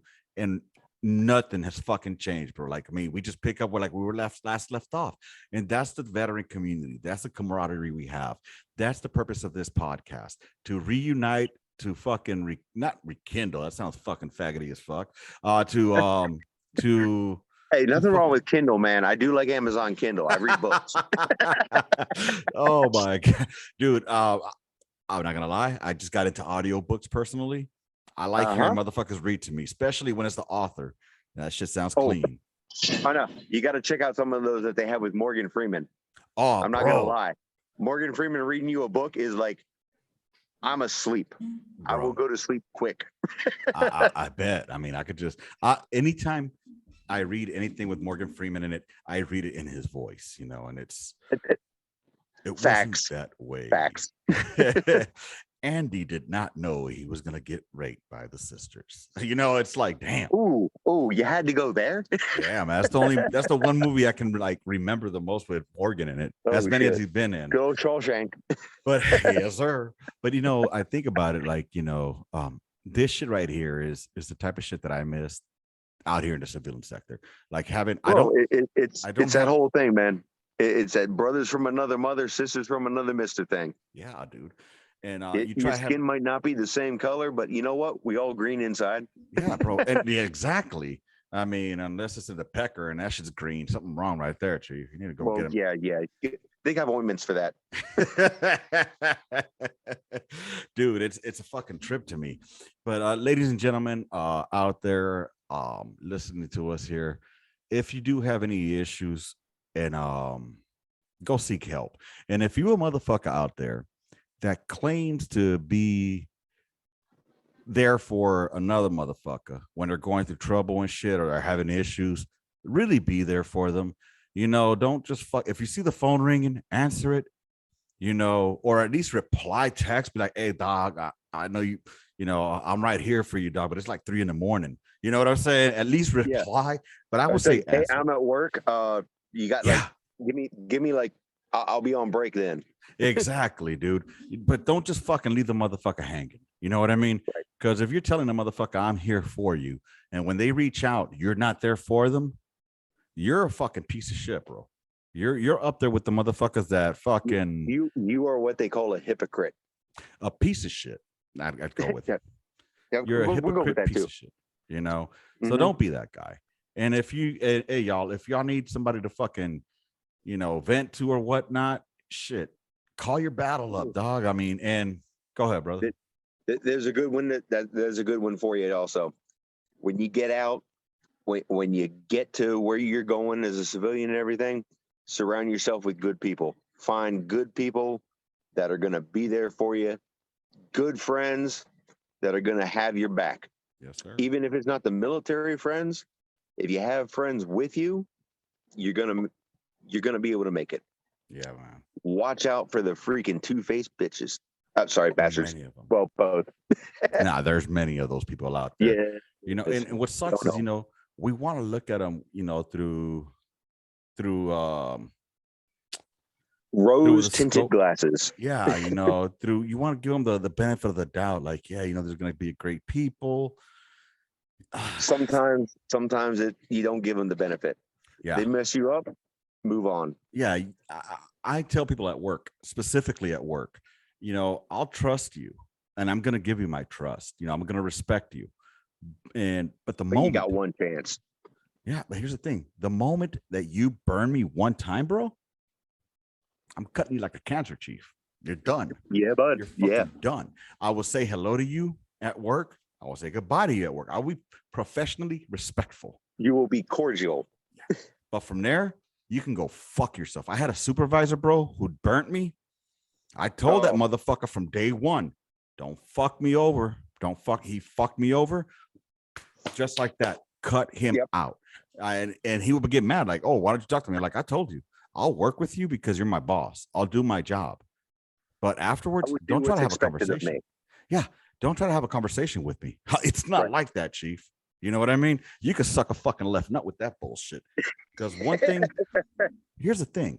One thing that we pride ourselves among is being men. Men talk to each other. We don't have that fucking female drama emotional bullshit. If we have issues, hey, man, let me talk to you real quick, bro. Hey, this and that and this and that. Yep. All right, cool. This and that. You handle it like men. You know what I mean? Yep. Bitch made shit is going to be like, oh, yeah, we're cool. And then behind my back, you're fucking chewing me up like a motherfucking, or stabbing me in the back. You know what I'm saying? Yep. I ain't got time for that shit. In the civilian sector. There's a song out there. One of the lines in it. Oh, God, I can't remember who it is. The one line from the song is true friends stab you in the chest. Fucking A. That's the truest shit I ever heard. And the funny thing is, it's not that they don't exist in the military, because they fucking do, but you're able to expose them quicker in the military because they're fewer and they stand out more than in the civilian sector. In the civilian sector, it just seems like maybe there's a plethora of them. It's because 90% almost. Yeah, dude. It's because they're all out for themselves versus in the military where it's a we thing, not just a me thing. I don't know. Right. Maybe that's just me talking too much. Yeah, hey, man. I feel that too, man. I feel that too, brother. Seriously do. Dude, I've had a fucking hell of a time with you today, bro. I mean, good catching up, dude, for real. And we're gonna have to be bringing you on to the midweek memos because you pop your cherry with the shoot the shit. Now we do the fucking midweek memos where we just talk shit, bro. Honestly, oh boy, I've gotten in trouble a few times, for talking some of this shit.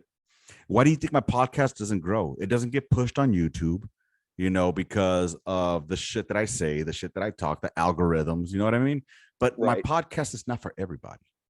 It's for those that know and miss this. Exactly. It's for the gun line. I had some broads.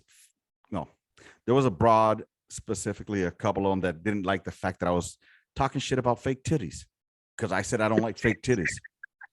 You know what I'm saying? But guess what? I appreciate them if they look good. Yeah. I mean, if they got But the don't- 1980 scars, it's kind of nasty, bro. I mean, there's probably a fetish for it. There's a fetish for everything. This is true. But it's like I tell my wife, I like your feet, but it's not a fetish. All right. I mean, honestly, there's a fetish for everything. Ask Sturgill. Sturgill? Black kid always wore the freaking Oh my God. What the fuck was his name? Sturgill. Was it Sturgill? Yeah. Oh my God. I just remembered that motherfucker. All you had to do was say the black kid with the glasses. Yeah. Funky as like you could smell him coming 2 blocks away. Bro, don't talk to me about smelly motherfuckers. I don't know if you ever had the honor of meeting Casey Brown. That already sounds bad. Dude, that motherfucker. I've said that story many a times. This motherfucker tried to commit suicide by slicing his arm.